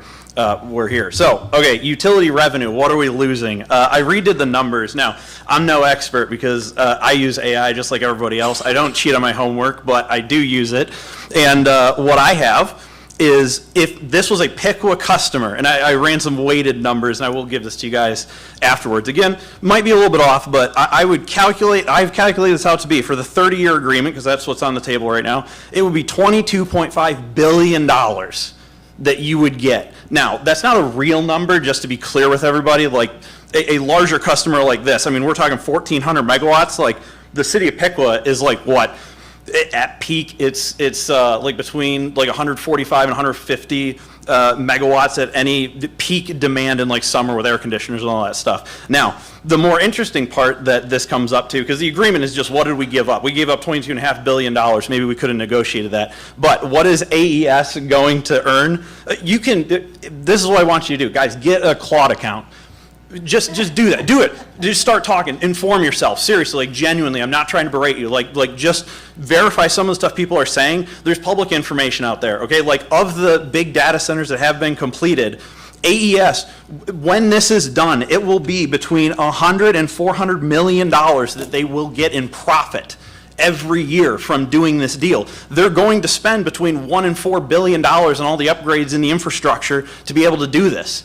They're giving you $1 million overnight because that's 1/400th of what they're going to make. Of course they can do that overnight in 5 seconds. So this is crazy. Now, here's a question that I really want to ask, and this is, again, genuine. I'm really not trying to beat you guys up on this, but RJ over there, I think the city of Piqua does a great job with our co-op, if you call it, with the electric system. Now, if I was a absolutely magical fairy, and I could drop a 345 kV line and give you all the transformers, could you administer it? If I'm magical and I can give you the infrastructure, if I can just drop it down, I can make it happen, can the city of Piqua manage it? That's the question. Because what somebody else brought up, it's not our responsibility to come up with the cost. It's that guy's. This guy right here, it's his responsibility to pay for it. The city manages it. Now, Jonathan brought up something very interesting. I wasn't even going to talk about this, but where these numbers come from, how they're going to make $400 million a year, there is no other franchise agreement that exists in the state. It might even be the United States. All other Ohio data center electric agreements, the charterships don't have their own co-op. They don't have it. So this agreement is very unique. I threw this agreement into Anthropic. This is just my personal stuff, what I did. I said, hey, give me just an overview of what this agreement is. And it said, well, a non-biased look at this, there really isn't a comparable agreement. Because every other big data center, I mean, we're talking hyperscaler here, 1,400 megawatts at peak. That's crazy. That's a lot.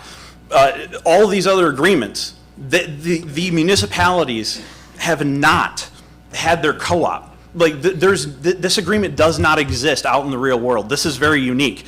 And the last thing I really wanted to harp on, I know I got about a minute left. The last thing is that this agreement has no safeguards. So that's actually something that, comparing to all these other agreements, again, if you just get into AI, just have a chat with it. I do strongly recommend that.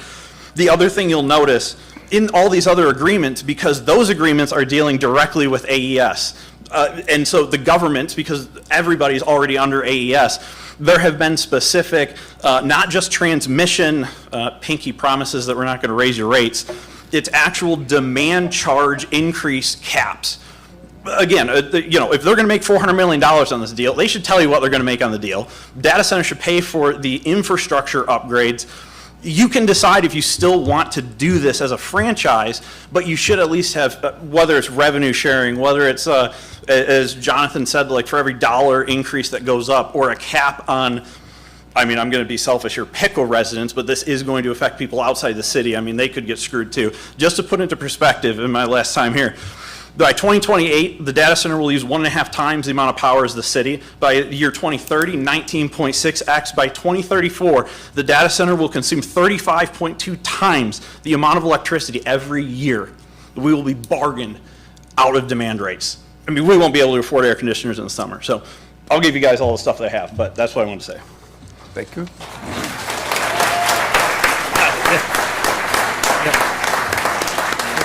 Hold on, Mr. Mayor. There's a couple here.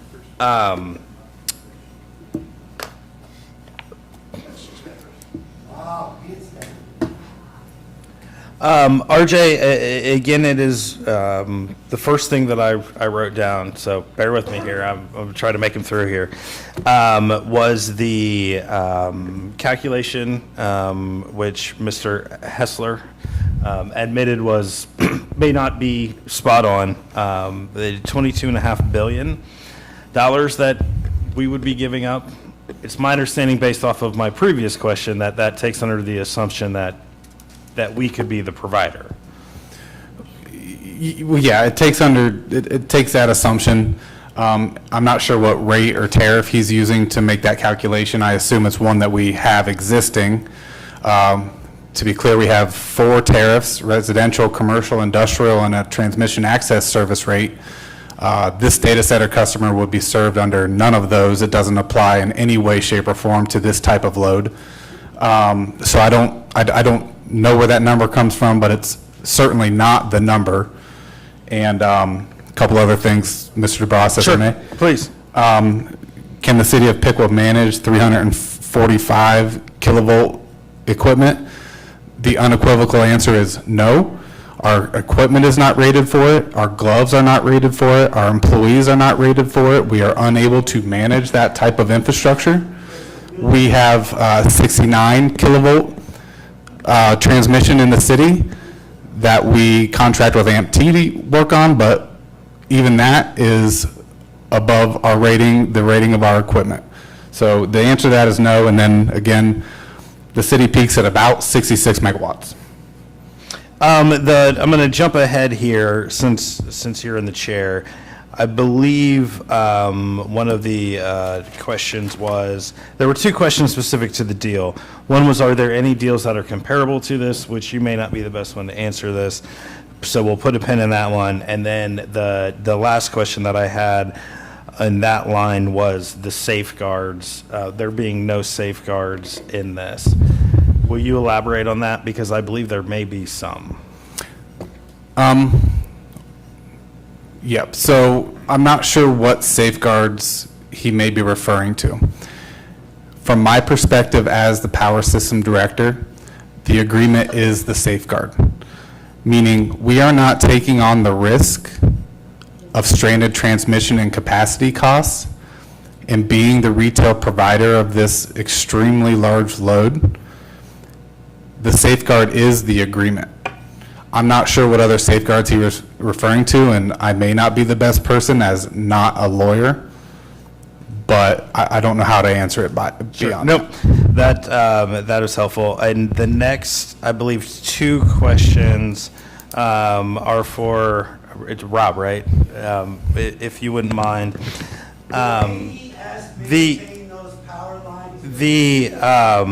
The 2 questions that I believe directly reflect to you that you can answer and nobody else can are the revenue that if this deal were approved that AES would stand to make. And then I will ask you from the AES perspective, are there any comparable franchise agreements that you have entered into as AES as this one? So first on the revenue, the utility, as I mentioned before, will earn a 9.85% regulated return. That's just a regulated return on transmission investments that we make. So that regulated return is what we earn. Any revenue dollars that you want to calculate based on tariff rates and things like that are simply to accrue the 9.85% regulated return. And your second question was franchise agreements. I do not have any other franchise agreements with any other city to do anything like this. Got it. Did you have? That was my question. Okay. Good? Yep, I'm good. Okay, thank you. I have a comment card from Alicia Lang.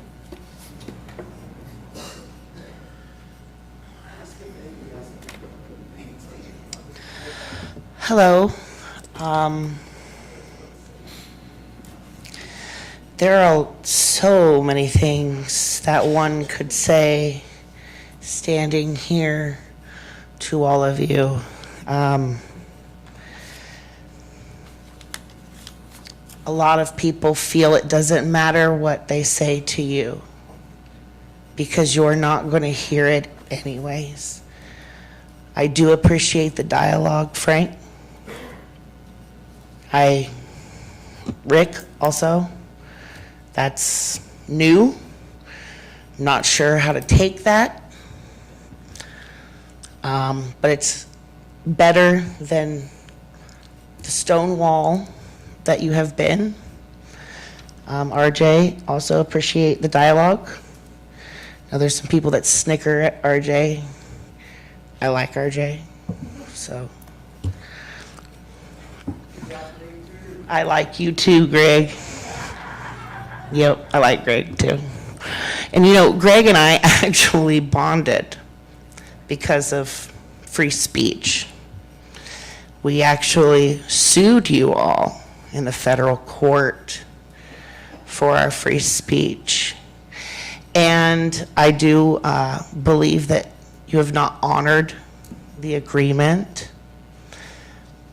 but I do appreciate you listening to everyone tonight to start. Hopefully you can take a look at the agreement and follow that fully. So I guess what I would like to say, because I don't want to take up time for the people that really matter, and how I feel is that it's highly irresponsible for you to be making any decisions for any length of time when Piqua doesn't have a city manager, a finance director,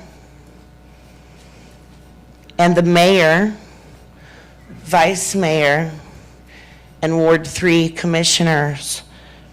Commissioner, you're all being recalled. We turned in, I don't know if you got the memo or not, but I'm the memo.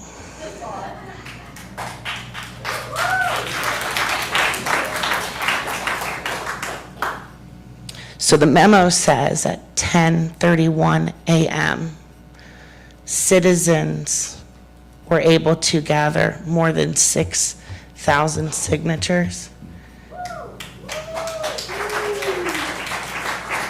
to have the right to have issues put on the ballot for the citizens to vote on. One of those is to recall 3 of you. I hope that your dialogue that you had tonight was because you're on a journey and you're learning and you're becoming a better human being. I hope it's not a whoops moment because you're getting recalled. Because we'd still like to see you around at Kroger. We don't want you guys to feel like you're being run out. We want a dialogue. We deserve that.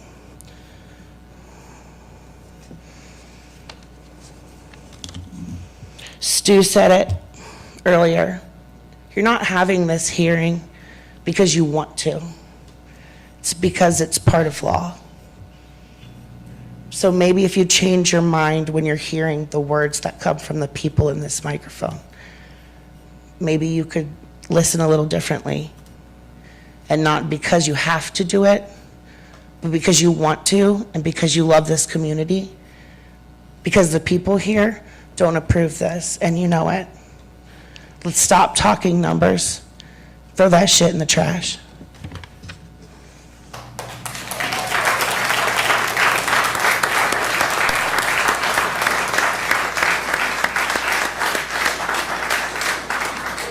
Questions? I have a comment card from Emily, is it Niederbrock? Did I say it correctly?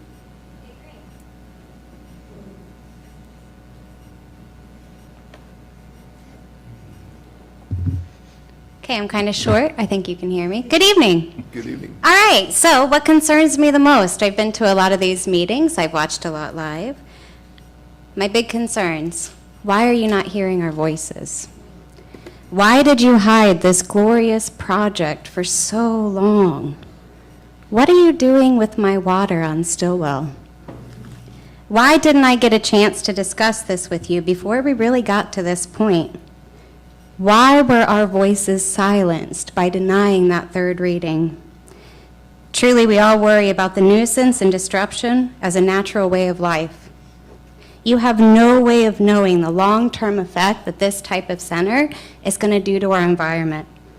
I need to speak for the generations of children that we had all planned to raise here with an understanding of the loss of generations to come.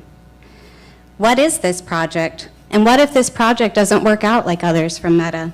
Is this Meta? What are you planning to do with our land out there? I can tell you now it's not too late to replant those trees. My entire life I have lived outside of this city.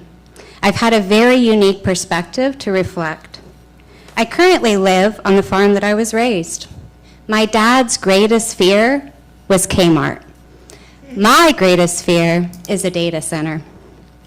I grew up in this community, connected to this community as humans do. I rode my horses bareback down Main Street in my long john undies during the Wonderwear Parade.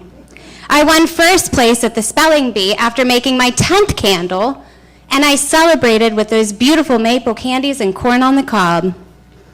I rolled in the dirt and I touched and listened to the trees as I soaked in all the memories as a child would in our community and from our soil. Then I did what every city hopes. I moved away. I moved away to study and came back educated. I came back to our city equipped with knowledge to support positive growth in our community.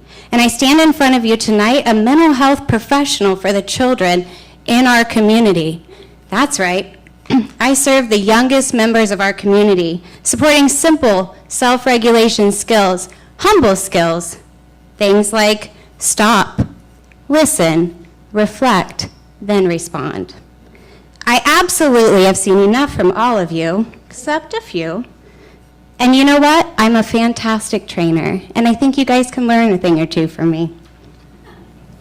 I took a personal vow a long time ago to guard the environment of every child as much as I guard their hearts. Did you know that your heart holds more memories than your brain? That's a fact. It's very clear, and that's a beautiful thing called coherence.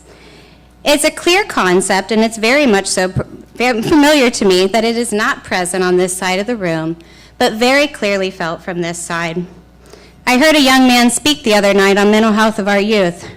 If you missed it, this is what he said. He said, our youth is addicted to technology, and now you're bringing in the whole damn center. If you have any understanding of addiction, you would understand the magnitude of that young man's statement. I've lived all over this United States, and I really could have lived anywhere. I studied history, so I know how it works. You go back to your roots. So when it was time, I came back. You know, your roots are so much more than what any of us can really even fully understand. When you spend time telling stories of any sort with your feet in the soil, those are your roots. Roots that when given prime conditions can branch beyond what any of you can really even truly comprehend. And I knew because of my years in the feet and my hands on my trees and the land that I grew up in, that this was the exact knowledge and memories that I was going to pass on to my children. So I came back. I came back for the health of our community and the health of our roots. And I've sat with my feet in the soil and my hands on the trees, and I have raised 3 beautiful children with the same intent. The intent of passing on the memories of many, many ancestors before us on this very land. So we all, everybody behind me, stands here tonight deeply connected with our roots. And we're all realizing in this exact moment that everything that we have done to make us the people we are today is about to be taken away from us. And for what? My greatest fear is a data center. I've seen homes that I've played in turn to dust. Trees torn from their abilities and a land being stripped of its knowledge. Damage on a scale that is unknown for generations to come. You think it's bad now? Wait till you can't get your feet into the soil. What is it to be human? Humans are water. Humans are connectors, and the cancer comes from isolation. Piqua can become so much greater than a data center, and it is more powerful to be a human. In less than a decade, I've watched our land being stripped, and I've seen a side of the landscape that unless you're there with your feet in the soil, you can't feel the trees. The trees are giving you your warning. All living systems are connected and interconnected, and we communicate with each other via biological and electric fields. Solutions can only occur when enough individuals increase their coherence, which we're doing on this side of the room, and utilize that for more innovative and intuitive discussions. Thank you. Thank you.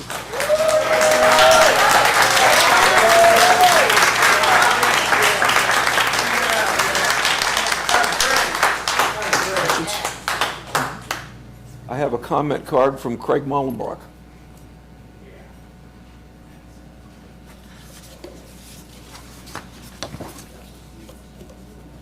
last name.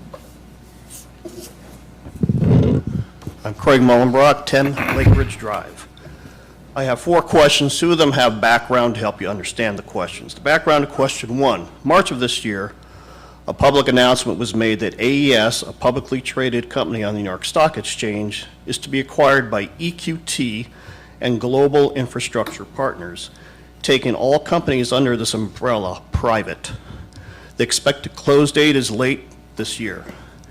Executives that commented on the sale included Jay Morris, the chairman of the AES Board of Directors, Andy Zgleski, president and CEO of AES, Bayo Ogunlesi, chairman and chief executive officer of Global Infrastructure Partners, which is a part of BlackRock, Masood Homoyun, head of EQT Infrastructure, which is a global investment organization headquartered in Pittsburgh, Sarah Kaur, the managing investment director for real assets for CalPERS, which is the largest defined benefit pension plan in the United States, and Mohammed Saif Al-Sawaidi, chief executive officer of QIA. QIA is the sovereign wealth fund of the state of Qatar. JP Morgan Securities is acting as the lead financial advisor. Dayton Power and Light Company is doing business as AES Ohio. Most private companies do not have to file public notices unless they are raising securities, meet SEC thresholds, or operate in ways that trigger federal registration.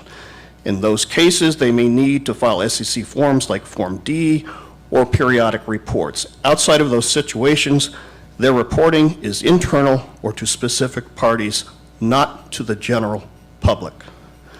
Question 1, should the city of Piqua enter into an agreement with AES Ohio, what are the positive and negative concerns that this community should have given the prospects of dealing with a private company controlled by entities all over the globe? Question 2, what rationale did the city of Piqua Municipal Power System use to decline providing electric power to the proposed data center? Question 3, what city employees made that decision?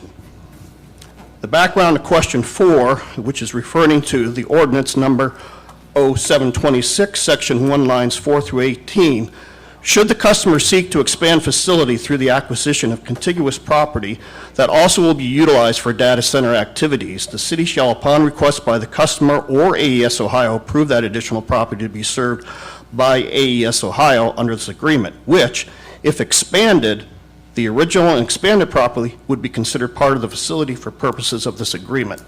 A property shall be considered contiguous to the facility if it is contiguous to a property where any portion of the facility is located regardless of any easements, public thoroughfares, transportation, rights-of-way, or utility rights-of-way that may be separate such properties. AES Ohio shall have no right to serve electric load at the facility if 1, it is not the electric load of the customer or an affiliate of the customer, or 2, load is unrelated to the data center activities. Nothing in this agreement conveys a right to AES Ohio to own, construct, or operate any generation within the city limits to provide electrical energy to the customer or any other end users wherever located, and AES Ohio explicitly agrees that it will not seek to own, construct, or operate any generation within city limits without first obtaining the express written consent of the city, which the city may withhold for any reason.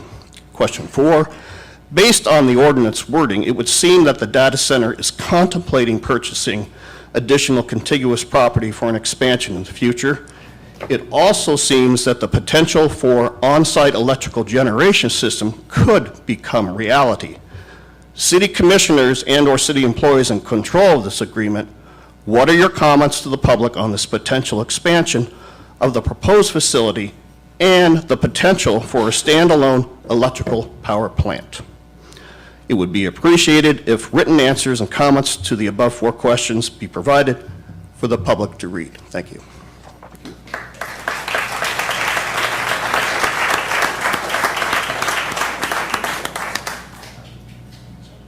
I think that question 3, the data center, answered that question. They made the decision that we were not capable of handling that load. And the question 2 is the same answers we've had, that we're not capable of providing center power to the data center. Am I correct for those 2 questions?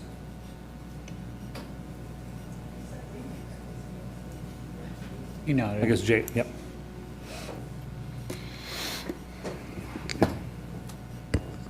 Yeah, Commissioner Walker, and thanks for the comment. Yeah, so early on in the negotiations, the data center customer outlaid their need to connect directly to the interstate transmission network.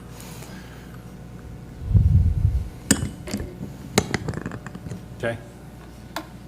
So that answers question number 2, the rationale of the city power system to use to decline, is we're not capable of doing that, correct? Yeah, correct. So again, during the negotiations, we did attempt to go down the path of figuring out how to be the retail distribution provider. Those negotiations did not work out, but prior to that, the data center customer demonstrated its need to be directly connected to the interstate transmission grid. This question, Rob, it was question number 1, and it was regarding what has been reported as far as the sale or acquisition of AES. Yeah, a fair question. Even if the company is private, it will still be regulated by the Public Utilities Commission of Ohio, even as a private entity. So in dealing with utilities, because it is publicly regulated, will the documents and agreements and such be public as well? Everything will still remain the same as we do today. It just, the stock will not be traded on the stock exchange. I mean, that's the only difference. We take all of our agreements, the agreements that we have with the customers those are filed with FERC, and they will continue to be filed with FERC even under the new ownership. And then we've already asked the question about moving forward with more than 600 acres. There's no plans for that, correct? Right? That was that. That's going to answer kind of.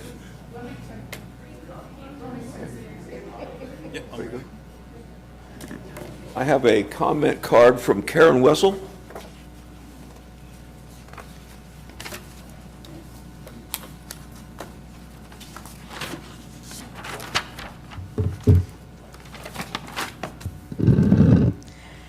Good evening, Mayor and members of the Commission. A public hearing is not a bureaucratic rubber stamp. It is a valid tool for civic oversight, to listen, truly listen, and address the concerns of the community. Just one day ago, the AES Ohio agreement was amended, yesterday. They dropped the contract from 40 years to 30 years and unexpectedly threw a $1 million annual franchise fee on the table. If a private corporation can rewrite the agreement the day before the hearing to protect their interests, then this commission has the absolute power and duty to pause and rewrite this agreement to protect our interest.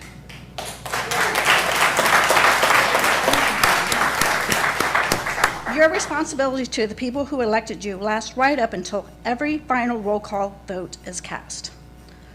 Let's speak plainly about the money. Do not mistake a corporate carrot for a community victory. For a massive facility of this size, AES Ohio stands to make tens of millions of dollars every year, potentially pulling in over $1 billion across the 3 decades, just for us. Giving up our municipal franchise for $1 million a year is not a compromise. It is pennies on the dollar, and is still a bad deal for Piqua. It is better than $0? Absolutely. It should never have been $0 to begin with. Excuse me. Do not accept the $1 million annual franchise fee offer. Demand more. Reminder, we hold the winning hand. They cannot do this without the city approval. Governor DeWine himself recently stated that the local governments have the authority to be aggressive and demand more from these utility negotiations. AES representative stated 30 other franchise agreements do not include a franchise fee. They did not ask for more in their AES agreement. We are. Commissioners, you have every right and responsibility to be aggressive and demand more to protect our city through this agreement. Your constituents are begging you to be aggressive and demand more. For the sake of generations to come, take a huge step back. Take time, research like the hell, and double-check wording before an agreement with AES is signed. We must closely examine the ultimate consequences of our choice. This is a generational decision, and we must demand more. Consider the reality our residents are facing right now. Families are watching their utility bills go up to cover the most recent price increases. The financial risks are real and documented. AES Ohio's delivery and transmission costs to Piqua have already ballooned from $1.31 million in 2020 to a projected $5 million this year. Our basic system costs are already surging under AES watch. Are we going to allow them to continue? If you pass this ordinance next week, as is, you are giving away our permanent constitutional utility rights for a short-term cash injection that barely covers an administrative deficit for 3 decades. AES Ohio walks away with the historic profits while Piqua gets stuck with the fallout. To suggest that a multi-decade contract, a deal that will bind our children and grandchildren, cannot be paused or reconstructed by our own city leaders because a private company has administrative momentum is a false narrative, not factual. It is the responsibility of the Commissioner's authority to pause and reconstruct this agreement to protect the citizens of Piqua. I urge the Commissioners to vote no on this subject matter next week, or enact a temporary pause so we can protect our local rates, obtain solid legal advice, hold them accountable, and negotiate a contract that generally benefits the citizens of Piqua for generations to come. Rushing to approve a contract without protecting Piqua's best interests damages the public trust. Do not tell us it's too late. Do not tell us to do the right thing. Do the right thing before it's too late. Thank you.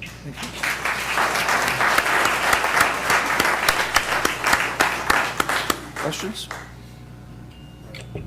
I have a comment card from Damon Wilson.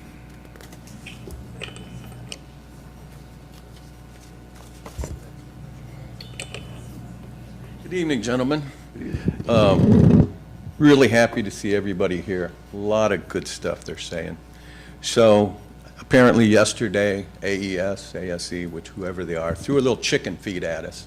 I took that as a direct insult. But it was also encouraging because now we know that they're listening to us. So my proposal would be $20 million a year and a 20-year agreement, and then we can go from there. But now I'm going to tell you a story. I heard a lot of rah-rah. Mr. Spiesting's numbers, they keep going up like Pinocchio's nose.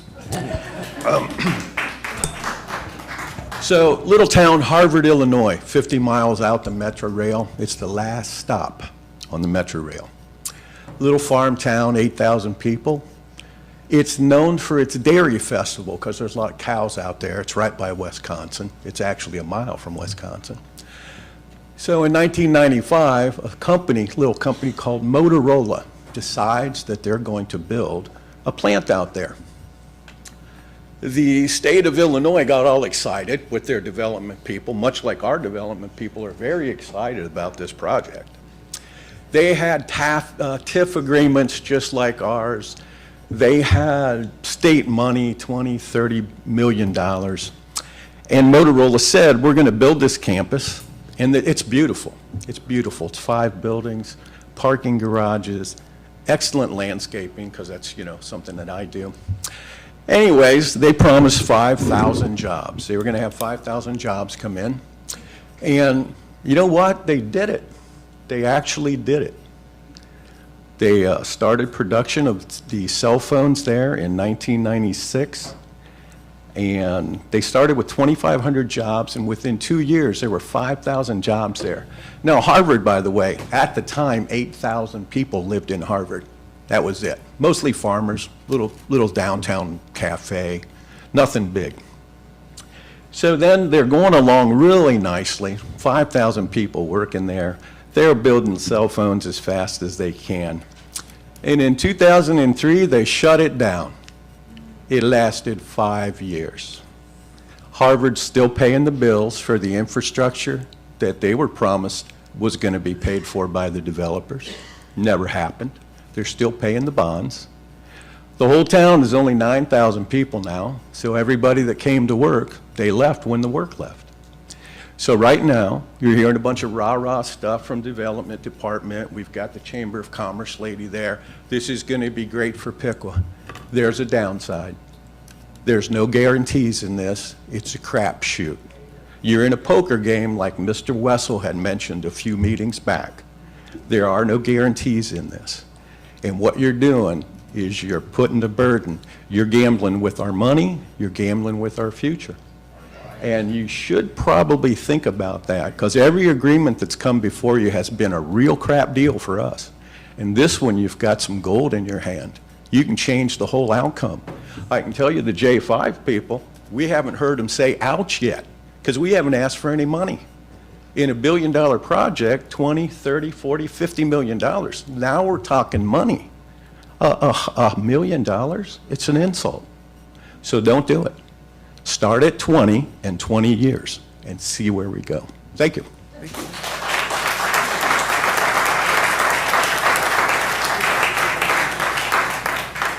Questions from commission? No. I have a comment card from Valerie Mulligan.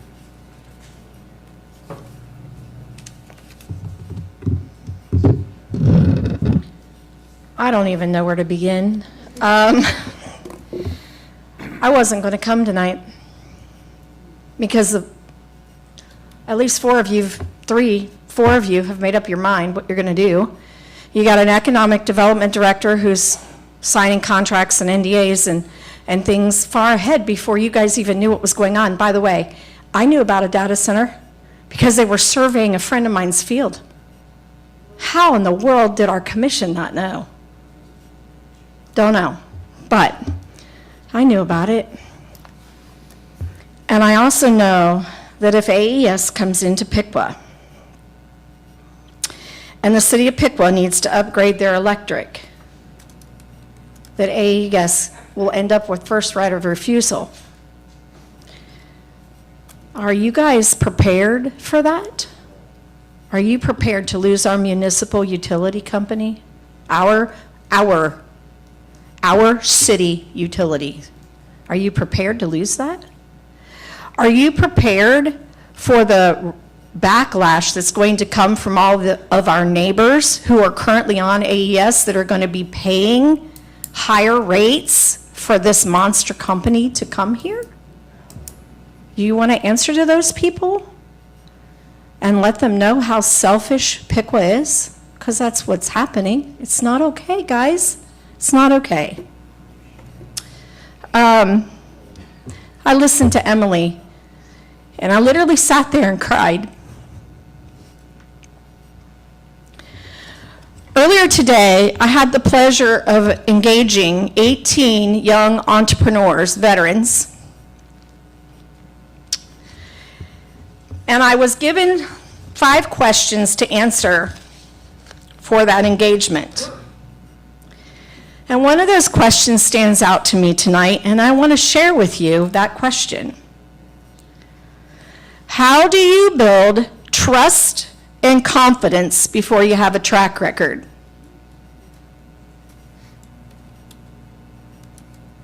The question is very, very benign, but very powerful.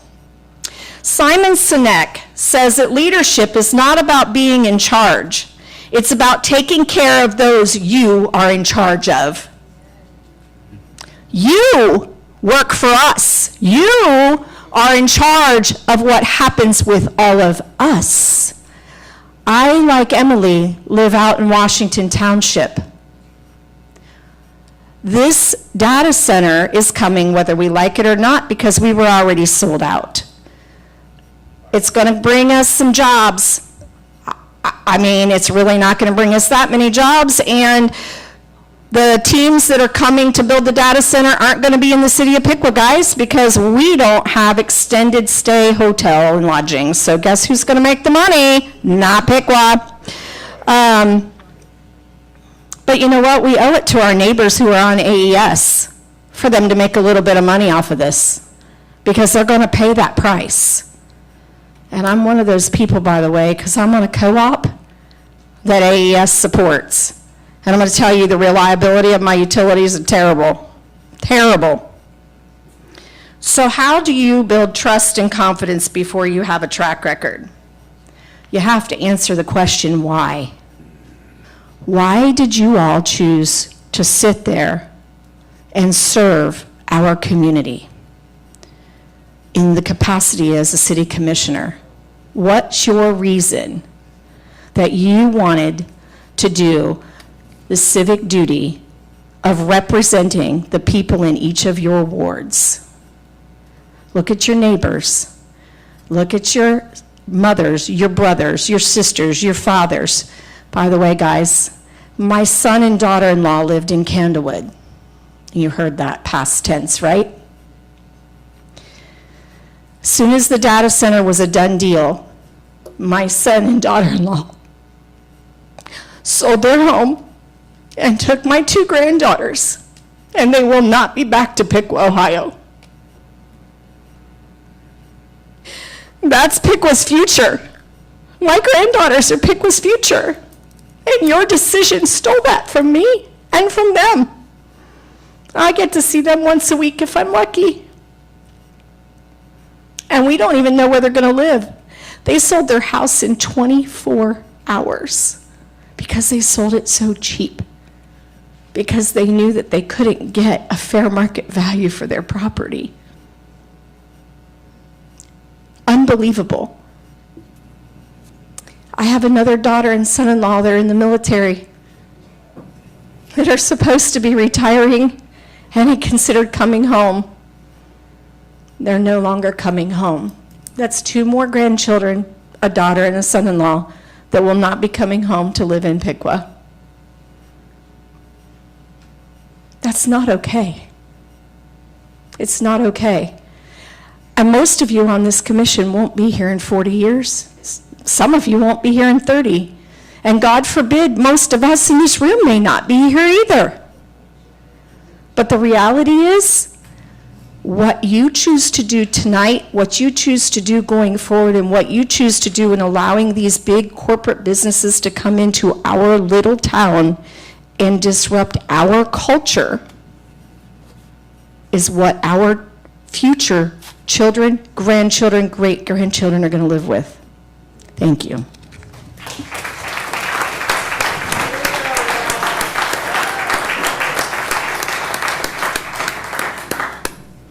I have a comment card from Tom Hudson. Good evening, Commissioners and Mayor. Good to see you all again. I've been around this business a little bit. I've watched you guys operate, and it's very uplifting to see all the public here past few weeks and to watch all the people get the signatures. It's been real heartwarming hearing all these whip-smart people with numbers and data, a lot smarter than I am, and have communicated that in an excellent way. If we go back to November of 25, we had Mayor Chris Lee, we had Frank DeBross, Tom Homan, and Jim Vetter all think it was perfectly okay to have a 1 reading rule. And this whole project has been like a shirt that you've buttoned up on the wrong button, and we're now at the top. And I welcome all these people from AES and Meta, and the gentleman over here, he left, the business proponent, but we welcome you here. And you guys are wondering why you feel the disdain in this room. It's happened from that November of 25. I'd like to know tonight from Rick, where is our city lawyer tonight? Our actually law director's on vacation, and we contract with Ryan Spitzer's office, and so he represents us when she's not available. I got you, but I want you to think about this for a minute. We've got a $30 million project going on tonight, and somebody's on vacation. We've got RJ and Chris sitting over here. In the backdrop, they keep coming back and forth. Why not have them sit up front? It's the whole public relations thing has just been a disaster.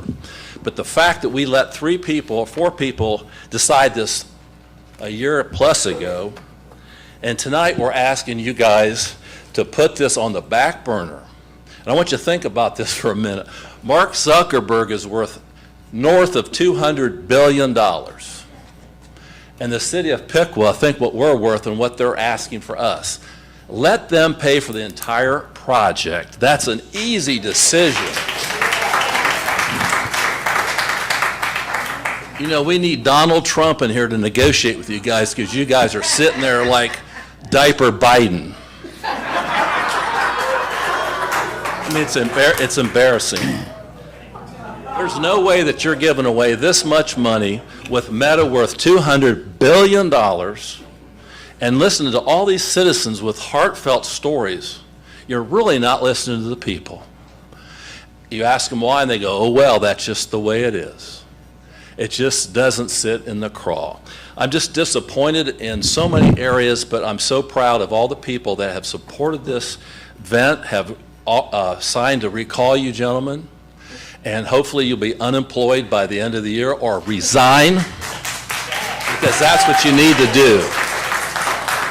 You have not listened to one soul. We talk to you, we get no answers. And so here's where we are. What's the month? August? And we've got the recall that were turned in today with 1,700 signatures. And I just hope you guys are listening. But man, do not give away the farm. We've got $200 billion guy to negotiate with. We've got nothing. Thank you.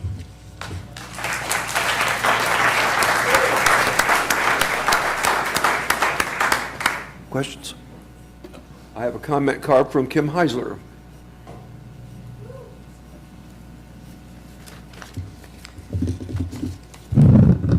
That's just a lot to process. And we shouldn't make this decision overnight and so quickly. I do want to thank and have a shout out to everybody out there that actually contributed and signed and stuff. That was a major thing in moving forward actually for our city and actually for our state and the nation, to show solidarity like that. Okay, so keep in mind, just like the other guys have said, we were at zero, now we have $1 million overnight. That happened, just like that. After concerns of the citizens. If we'd not spoke up, look where we'd be. It's pretty terrible. So, and also, if I heard right, there's no cost increase, even with that $1 million. There's no cost increase over the period of time. So even that's lame. All right, so Kathy came up here earlier, the only person that was excited about this coming along, and she said things like, look at the entire picture, it's vital to our country. There's good paying jobs, they're long-term. Look at the total economic value of this agreement. It's very clear tonight. No one understands the agreement. No one can answer. There's experts here, there's people over here. We've got major people missing in our city, and everybody's looking at each other, pointing fingers at each other. I don't know.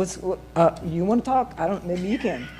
I mean, it's clear. We don't know what's going on. We cannot make a decision like this without having somebody else step in that's a professional, that is not connected to either side, and do the negotiation for us. I'd strongly recommend that you guys do that. We spend money all the time on software for this and that. Let's spend some money on something that can actually help us as a city. That would be fantastic. So, maybe an option is to write in that contract when you guys figure it out to make it non-transferable, only to AES. I don't know. So that's an option. Okay, so number 4. So Bricker Graydon at the very beginning said, we want to be good community partners. Really? That was in the agreement for the, or good neighbors. Okay, let's look it back. I don't really want to recap this, but I kind of have to see what's going on. Fire training facility, battery burn. Data center. And now this AES agreement. All of them were very highly weighted for the other guys. There was no benefit for the citizens. And still now, it's a token. The $1 million is just a token. It's something, a carrot for us. It's not good. That's not a good neighbor, especially when we had to speak up for you guys to even do anything about that. Okay, so in getting signatures, We made a kids thing to get signatures from children. They're like, Mom, I want to sign. I don't want the data center. These kids know. You guys are making a 30-year, it was going to be a 40-year agreement. These kids that are like 9 years old are going to be 49 years old now, 39 years old. Their life, you guys are choosing their life for them. It's not right to do that. And you should never have anything that's, I don't know, above like 10 years. You guys should bring it up in a vote in November for the whole citizens to actually choose for, or at least have agreements every 5 years to renegotiate prices. These kids are counting on you guys. They're counting on us. We're doing the best we can, but you guys are our voice. You need to step up for us. Okay. So don't sell us out and renegotiate professionally, like Stu said. Somewhere put protection in there in the contract agreement, put safeguards in there. And I still think, even with all of this, I think the city of Piqua still has the administrative fees for over 30 years, or however longevity that is, that we're having to pay over and above what the data center's paying. I don't understand that either. So, you know, keep the citizens in mind, and keep in mind too, everything that we've talked about, like these other ladies have mentioned, there's hardly anything about negotiating us environmentally and as people or citizens. It's all about big dollars. Mark Zuckerberg, yeah, Zuckerberg. That works. Yeah, we all know who that is. Anyways, yeah, I mean, he's got lots of money. And it's a different deal. We're a co-op. It's never been done before. Let's set a precedent so that other communities can look up to us, and we can be the role model for them. That's it. Thanks. Thanks, Judith. Questions? I have a comment card from Jim Hagel.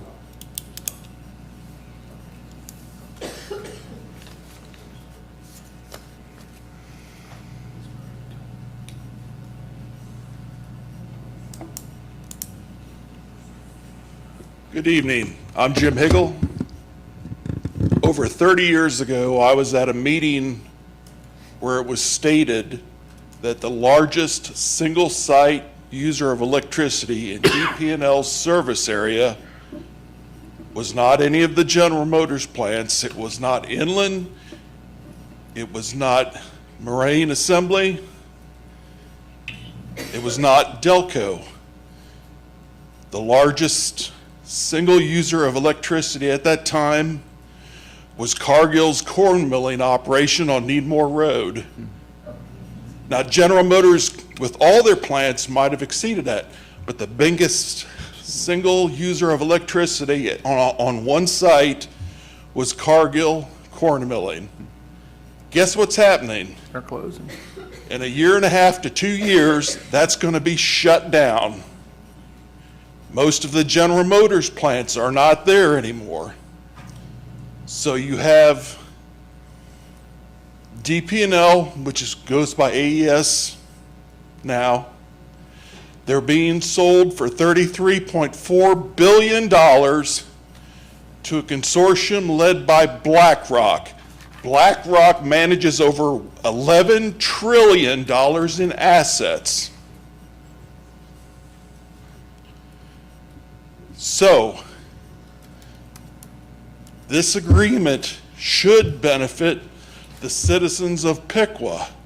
And one way you could do that is, currently this year, to my knowledge, AES is charging the city of Piqua $2.1 million for transmission and congestion fees. Okay, you price the franchise fee at 10 times whatever AES is charging that year. So this year, if it's $2.1 million, you charge them $21 million. And down the road, if they charge $3 million, you charge them $30 million. And I'll tell you what you do. Out of whatever the fee is, whether it's $21 million, $30, $40, $50 million, you take the first 10%, put that towards the power system, which negates the transmission fees that AES is charging. So that in turn would help lower people's utility bills if they're not paying the transmission fees. Second, you'd have 90% of that left, whatever it is. You take half of what's that 90% that's left, you put it towards the water and wastewater debt service to lower the fees that you pay in interest and principal, which in turn would save the citizens of this town on their water and sewer bills.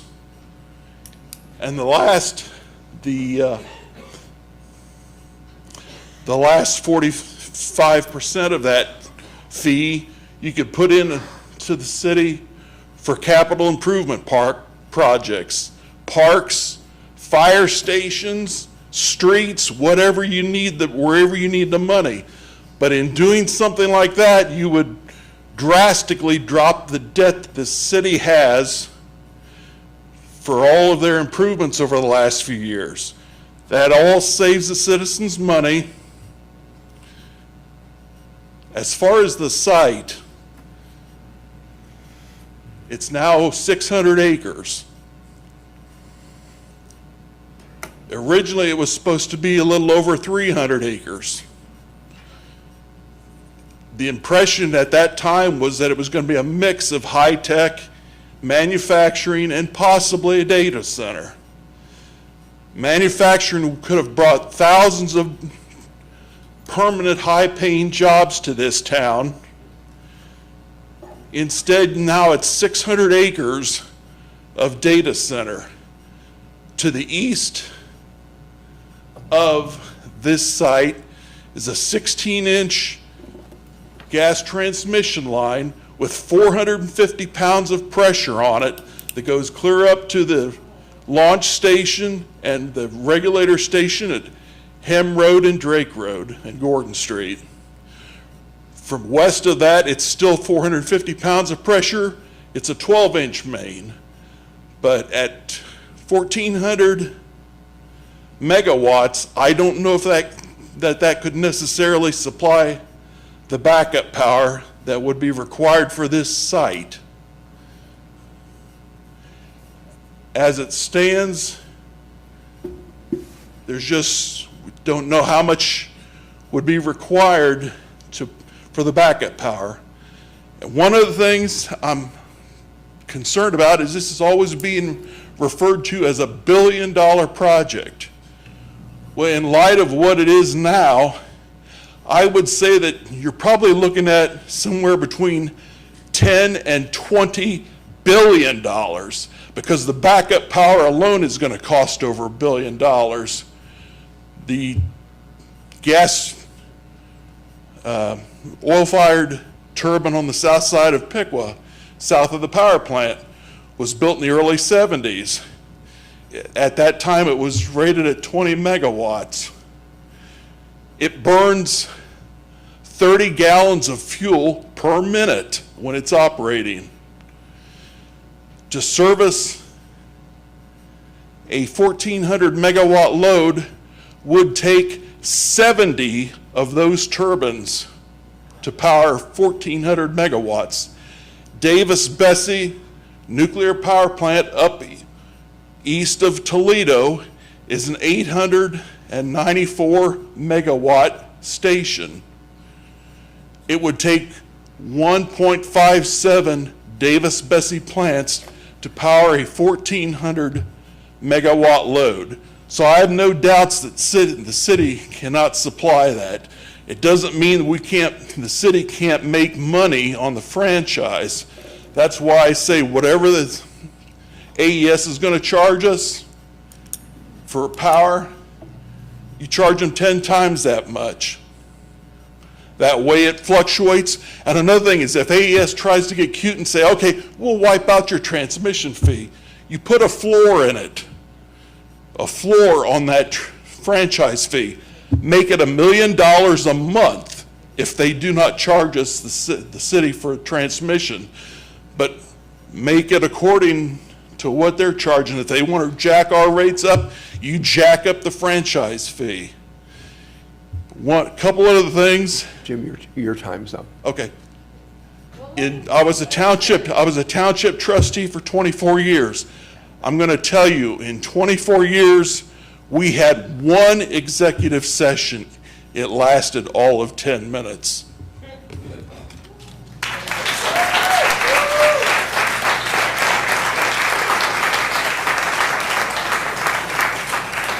I have a comment card from Katie Wagner.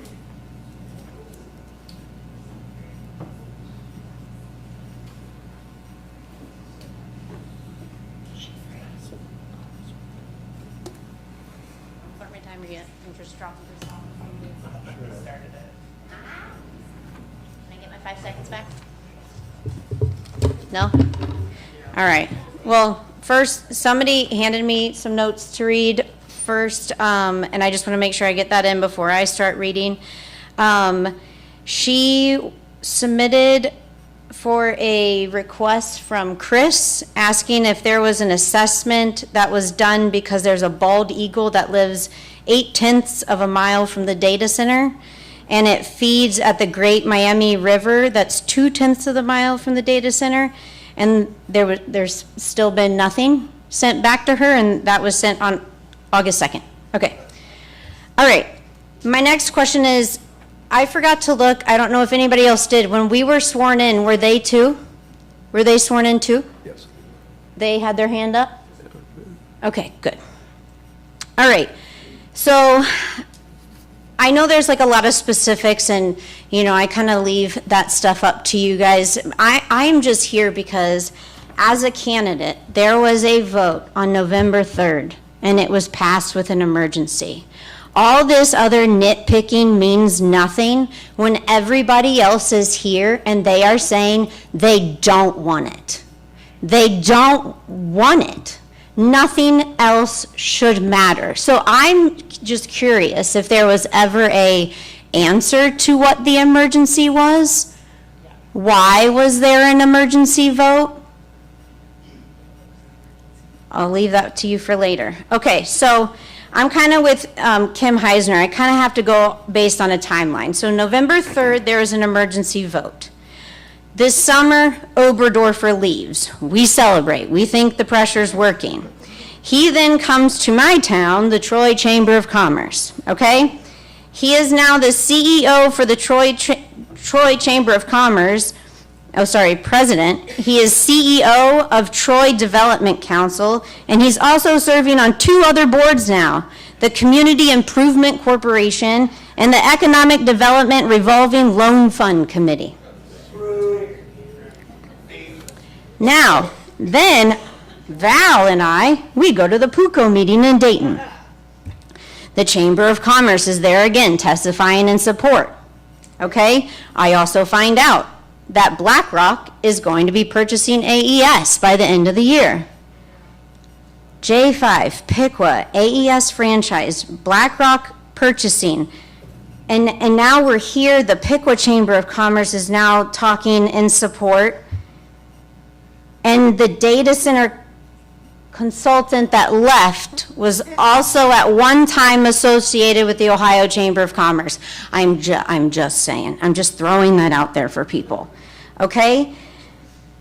Again, with all that being said, what is the rush?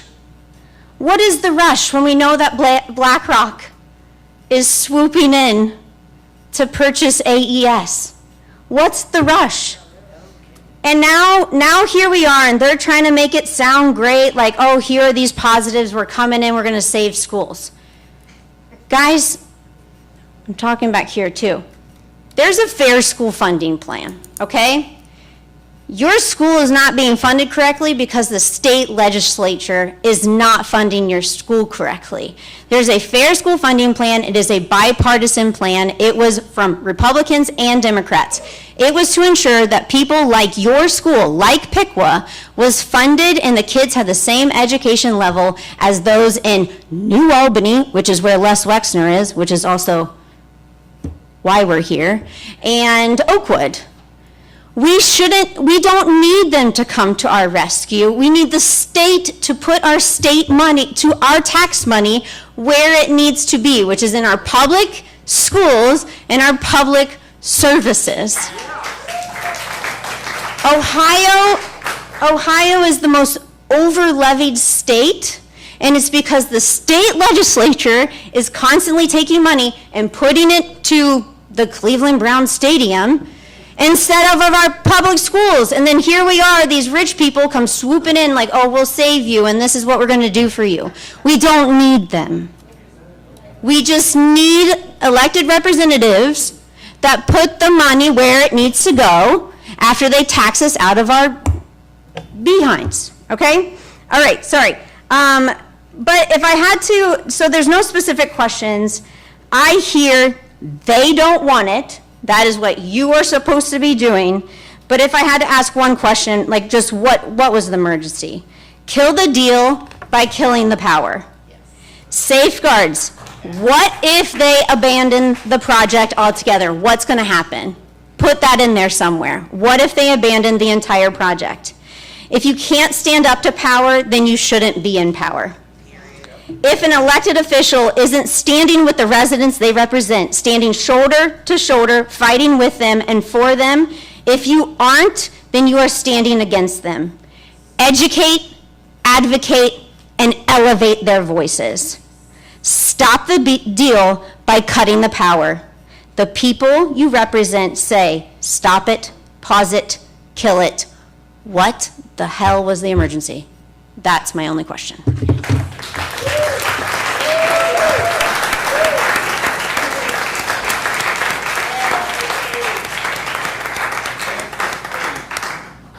Mayor?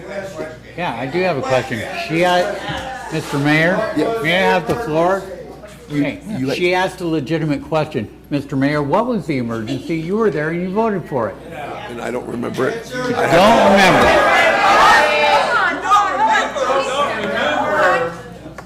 I'm sorry. Don't remember. Yeah, I don't. I'd have to go back and research. Right out your head. Yeah. Okay. I have a comment card from Natalie Young. Natalie Young.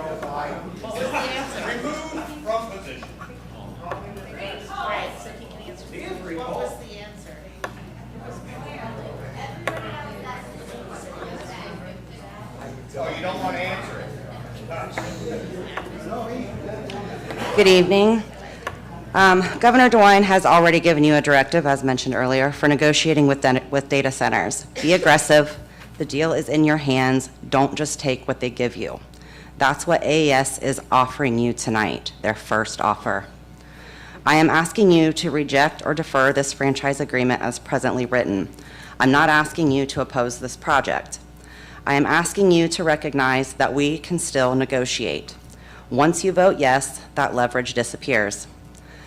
Negotiate new protections while they still need something from us.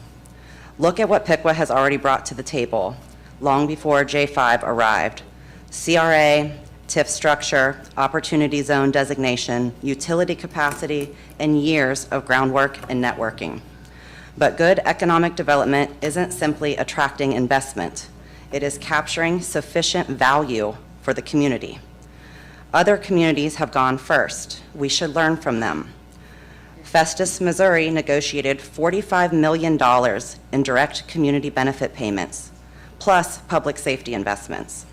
Lancaster, Pennsylvania negotiated $20 million community benefit agreements, workforce commitments, public reporting, financial security, and decommissioning protections. And El Paso, Texas has learned an important lesson dealing with Meta. They require transparency and commitments from the financially responsible parent company, not simply an anonymous LLC. They have learned from their previous dealings with Meta, and they have now convened an entire data center program to where they don't want to make the same mistakes twice. So there are some other communities out there that we can draw lessons from. The question isn't simply how much they're offering us for a franchise fee or how much the pilot payment is. The question is, what is the value of everything we are giving them? The J5 development agreement identifies one unrestricted community benefit payment. Do any of you remember how much that was? $200,000. Was there any negotiation over that at all? We don't know, because we never had the substantive negotiation this community has been asking for. Then, at the 11th hour, again, the AES agreement went from 40 years to 30, and suddenly $30 million appeared on the table, which is better than zero. But before accepting $1 million a year, I think you guys should find out what that represents. What will their annual electric bill be? What is 1% of that amount? What are other communities doing in similar situations? I know I heard some people say that they couldn't find this exact setup, and that's right, but that doesn't mean that there's not other examples out there that you can draw from. The world surrounding these agreements is changing incredibly fast. Laws governing this industry haven't even been written yet, and technology is moving even faster. Last week, the Wall Street Journal was reporting on salt-based batteries moving toward commercial grid-scale storage. I'm not suggesting that salt batteries make this project obsolete. I'm making a much simpler point. I'm saying nobody in this room knows what a hyperscale data center's power, water, or regulatory architecture will look like in 2036, much less 2056. A 30 or 40-year agreement should not waive tomorrow's opportunities under laws and technologies that don't even exist today. This agreement only mentions Piqua and PJM. Is that appropriate? Have you asked for legal advice on that? Is the agreement sufficient to allow room for, language for if there's other legislative or technological changes? Consider our water. What if technology changes and they don't need our water in 10 years? We still owe $45 million on our water plants with debt extending into 2045 and 2049. Show us the financial model. Does this project accelerate that debt payoff? Can residents see lower rates sooner? Reconsider the non-discriminatory pricing provisions.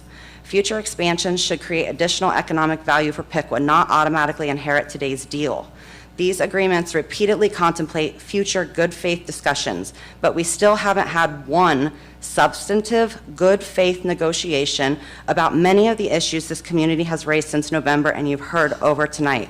Financial modeling, incentive value, water pricing, community benefits, environmental concerns, expansion, technology, stranded costs, concessions, the agreement that you guys all discussed, concessions made by both sides. We have asked, but we have not negotiated.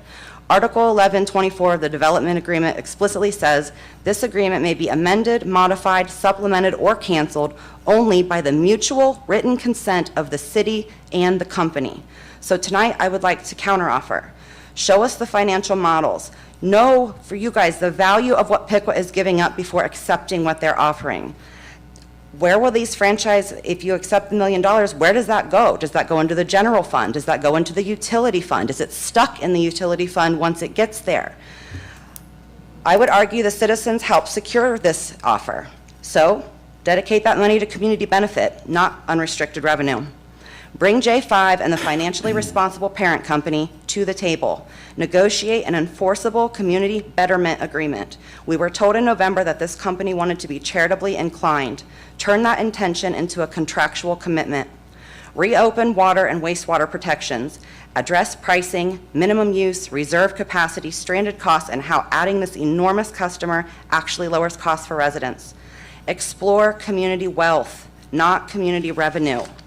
Has a qualified opportunity fund already been established? If so, disclose it. Explore a community investment trust or similar structure that could allow Piqua residents and businesses to participate in the economic upside. Protect Piqua's future. Require parent company guarantees, decommissioning security, expansion milestones, meaningful transparency, change in law, and change in technology reopeners that guarantee Piqua a future seat at a negotiating table. In November, they had leverage. That leverage has changed, and so has ours. Please don't give it away. I'm sure an attorney or someone here will like to explain why you can't renegotiate or why approval of this agreement can't be conditioned on reopening portions of the development agreement. There may be some valid legal arguments for that, but please Article 11.24, you can freely, legally, and mutually amend the original agreement. Thank you for your comment. I am almost finished. We keep hearing about future good faith discussions. We've been dating this company for almost 2 years now, yet we still don't even officially know their name. That's asking for blind faith, not good faith. Reject or defer this agreement, figure out what the value is of what they are offering you, bring J5 back, bring the financially responsible parent company to the table, and this time bring the community's insights with you. DeWine was right. The deal is in your hands. And through you, the deal is still in ours. The Economic Development Department has done most of its job. Now it's time to do yours. Thank you. Thank you.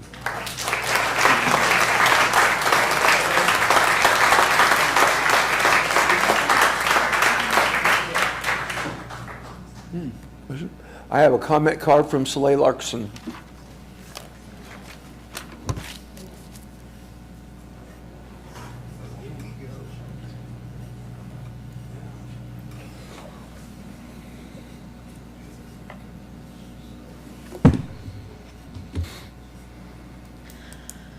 So Commissioners, I come before you today to remind you that the city is in great turmoil. And with great turmoil requires slowing down, not speeding up, and not going at the same pace. You've lost your city manager. You lost your, I guess he was a city planner, Hinkleman. You've lost your finance director. And you've lost your 30-year purchasing person. Those are 4 pretty highly required positions. At the last meeting or the meeting before, they're all blurring now for me. You guys passed an appropriations bill. The finance department didn't adjust the line item for the audits. That is my expertise, so you're going to hear me say it more and more. I was not only an external auditor, I was also an internal auditor. There's one rule that's required, and that is the finance department is not allowed to audit itself. The finance manager was promoted to finance director for a short period of time, and yet those numbers did not change. Her position is not filled, finance manager. Why didn't it change? Why didn't it change, you guys? The numbers have to change. Over the 6 weeks, the number that was in there was to hire Baker Tilly. That was the 53 grand. I have that contract. Saw that it was signed. Saw that it was signed, executed, and the person started working before you guys approved the supplemental appropriation. Because it was an unexpected, illegal way to do business. They are not allowed to spend any money to contractually obligate you guys to make a yes because they've already spent the money. Do you understand that? They cannot present you with a signed contract that you have to approve. They can't do that. The government is a legal entity, is not a corporate structure. It's a legal entity governed by rules and laws. Those laws are to be obeyed. The charter is a law and it is to be obeyed. Somewhere in the charter, it actually says that the city, under certain circumstances, and I don't remember this because I looked it up a long time ago, but it said something about long-term contracts not being allowed to be gotten into over 10 years. And there were very specific stipulations about that.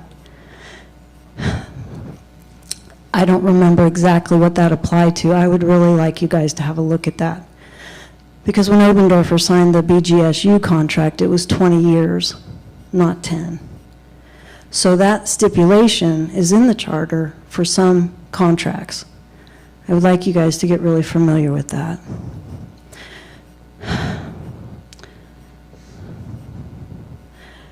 As we go forward and we look at the fact that those numbers didn't change, that Baker Tilly came in, they worked, they left, Kayla was promoted. She doesn't know what an internal audit is because she thinks she's allowed to do it as a finance person.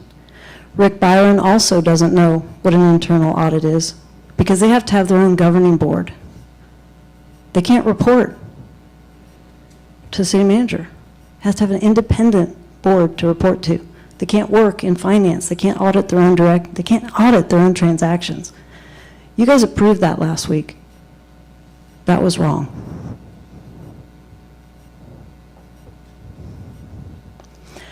These kind of things have to stop. When you trespassed 4 people for speaking the truth in this room, you made a big mistake. You violated the First Amendment. You allowed Opendorfer and Patrizio to get away with it. This is not right. It is your job to stop the illegal activities when they're brought to your attention. You have subpoena power, and you have the right to get every single document that applies to the topic that the people bring to your attention. If I sit on that board, I would be actually utilizing that subpoena power every day, because these meetings have shown so much activity that the people don't know because we can't even get the records requests. Smizing sits on them. You have to file an OCC to get his attention. We're taking you to court. Then all of a sudden he has time. Prior to that, no time for the people. This is not okay, you guys. You guys are being told the truth, and you're not listening. And that's unfortunate, because the city of Piqua and all of its residents are who is suffering. And you're required by fiduciary duty not to commit dereliction of duty, which means you have to uphold the trust of the people. You have to help them maintain the peace and the quality of their life. If you don't do that, you have violated the law. Not only is it illegal, it's immoral and it's unethical. Please check your hearts, check your minds, check your spirit, and start to do what's right for your fellow man. Thank you. Thank you.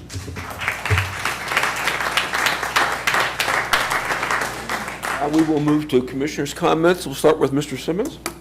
Okay, so I have 3 items real quick. First of all, I'm going to make use of this wonderful little calculator up here. 1 divided by 22. Oh, no. So you got to remember how to use one of these. Divided by 22. There we go. Okay, so we had a total of 22 people come up here and speak, with the exception of our staff and the folks that came out from the project. Of those people, there were folks that say, well, okay, let's renegotiate. But at the very least, in regards to this contract, we had 21 people speaking against it. We had 1 person going, this is just a great thing, okay? 95.4%, I would like that placed in the record, 95.4% of the people that got up to that microphone didn't want this to go through, or at least want it to be amended.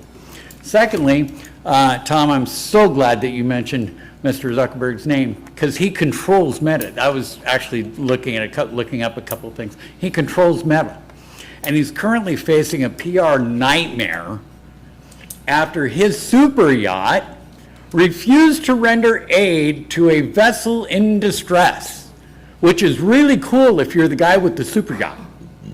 Now, I'm not saying that he was, at the helm, because $200 billion, he can afford a skipper. He could probably afford Gilligan, too. So now we're going to go to my prepared statements. And yes, you're going to sit there, when I start out, you're going to go, oh man, this is one of Commissioner Simmons' crazy stories. And it is, but it relates. So stick with me. In 1993, after my first 6-month contract as a software developer at Microsoft, I began looking for my next gig, so to speak. I had discussed with other contractors what the going rate was and was told by several of my colleagues that I could ask for and get a rate of $25 an hour. I was later approached by a recruiter for a firm who was looking to fill a seat on a project for a telecommunications company. That recruiter told me, I guarantee you I can get you $25 an hour. I interviewed for the position, and the company was impressed with my qualifications and the answers that I gave during my interview. I was invited by the recruiter to come in and sign the contract. When I read the contract, it stated that my salary was $12.75 an hour. That was less than what I was making my current job. I pointed out to the recruiter that he had promised me almost double that amount. His response, just sign the damn contract. Without another word, I set the pen down, got up, grabbed my jacket, I left.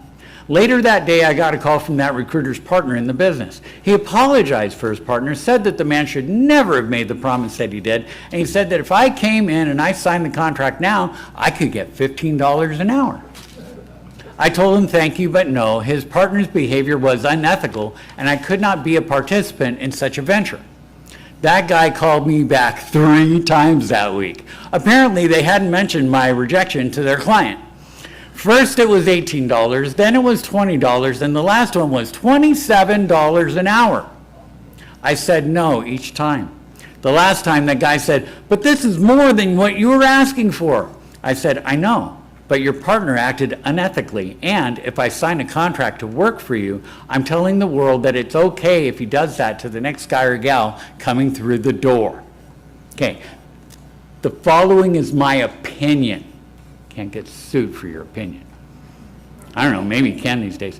It is my considered opinion that the parties involved in this debacle, the data center, the AES contract to supply the power for it, the effort to get the original ordinances and resolutions passed as an emergency, thus freezing the citizens out of the referendum process, all of it acted in an unethical manner.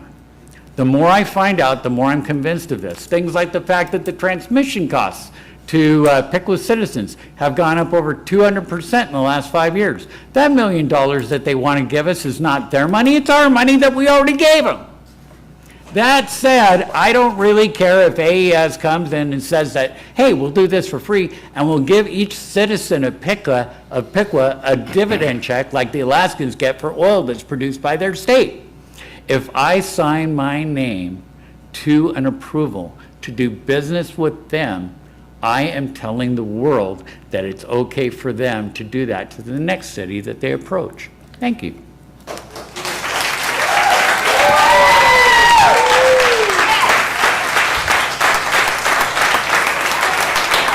Walker, comments from you?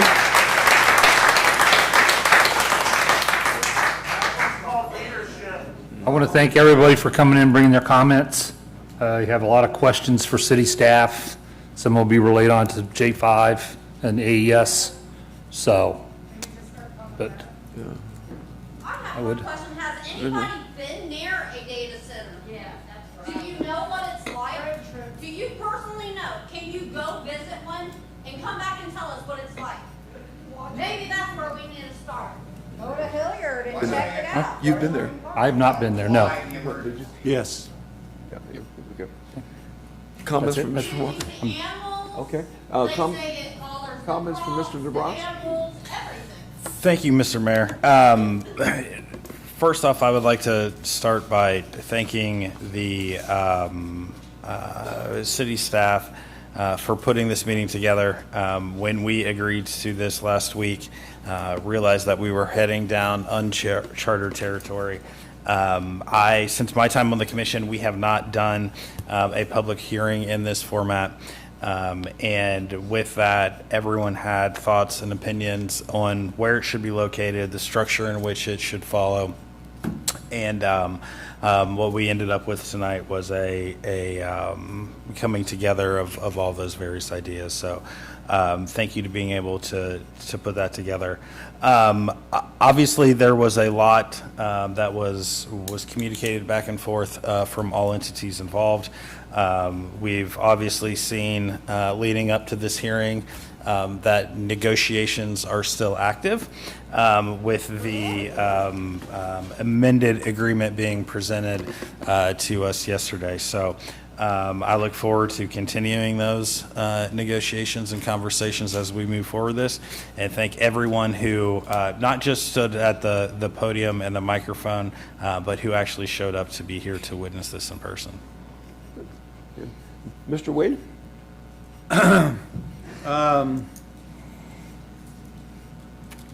I'm not big on getting up and speaking, so, I'm going to make this very short. I was there in November of 2025, and Paul, you were there for that meeting, but you had to leave early. So you knew why there was an emergency for that meeting, do you not?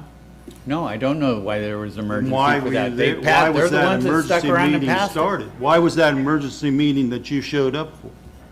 I mean, you had to have a reason why you had to be there. The meeting wasn't an emergency. They passed the measure as an emergency. I knew they were going to pass the meeting pass a deal for the data center, and they had mentioned, you know what, the portion that you're asking about, I cannot say anything because it happened in an executive session. Okay, so, no, I didn't like the emergency meeting rule that they passed that amendment on. I am for the data center. I do think we need to negotiate a little bit more on this deal. There might be some more money on the table that we can benefit. That's all I have to say. And I have no additional comments tonight. I would entertain a motion for adjournment. So moved. Second. And moving to second that the meeting be adjourned. All those in favor signify by saying aye.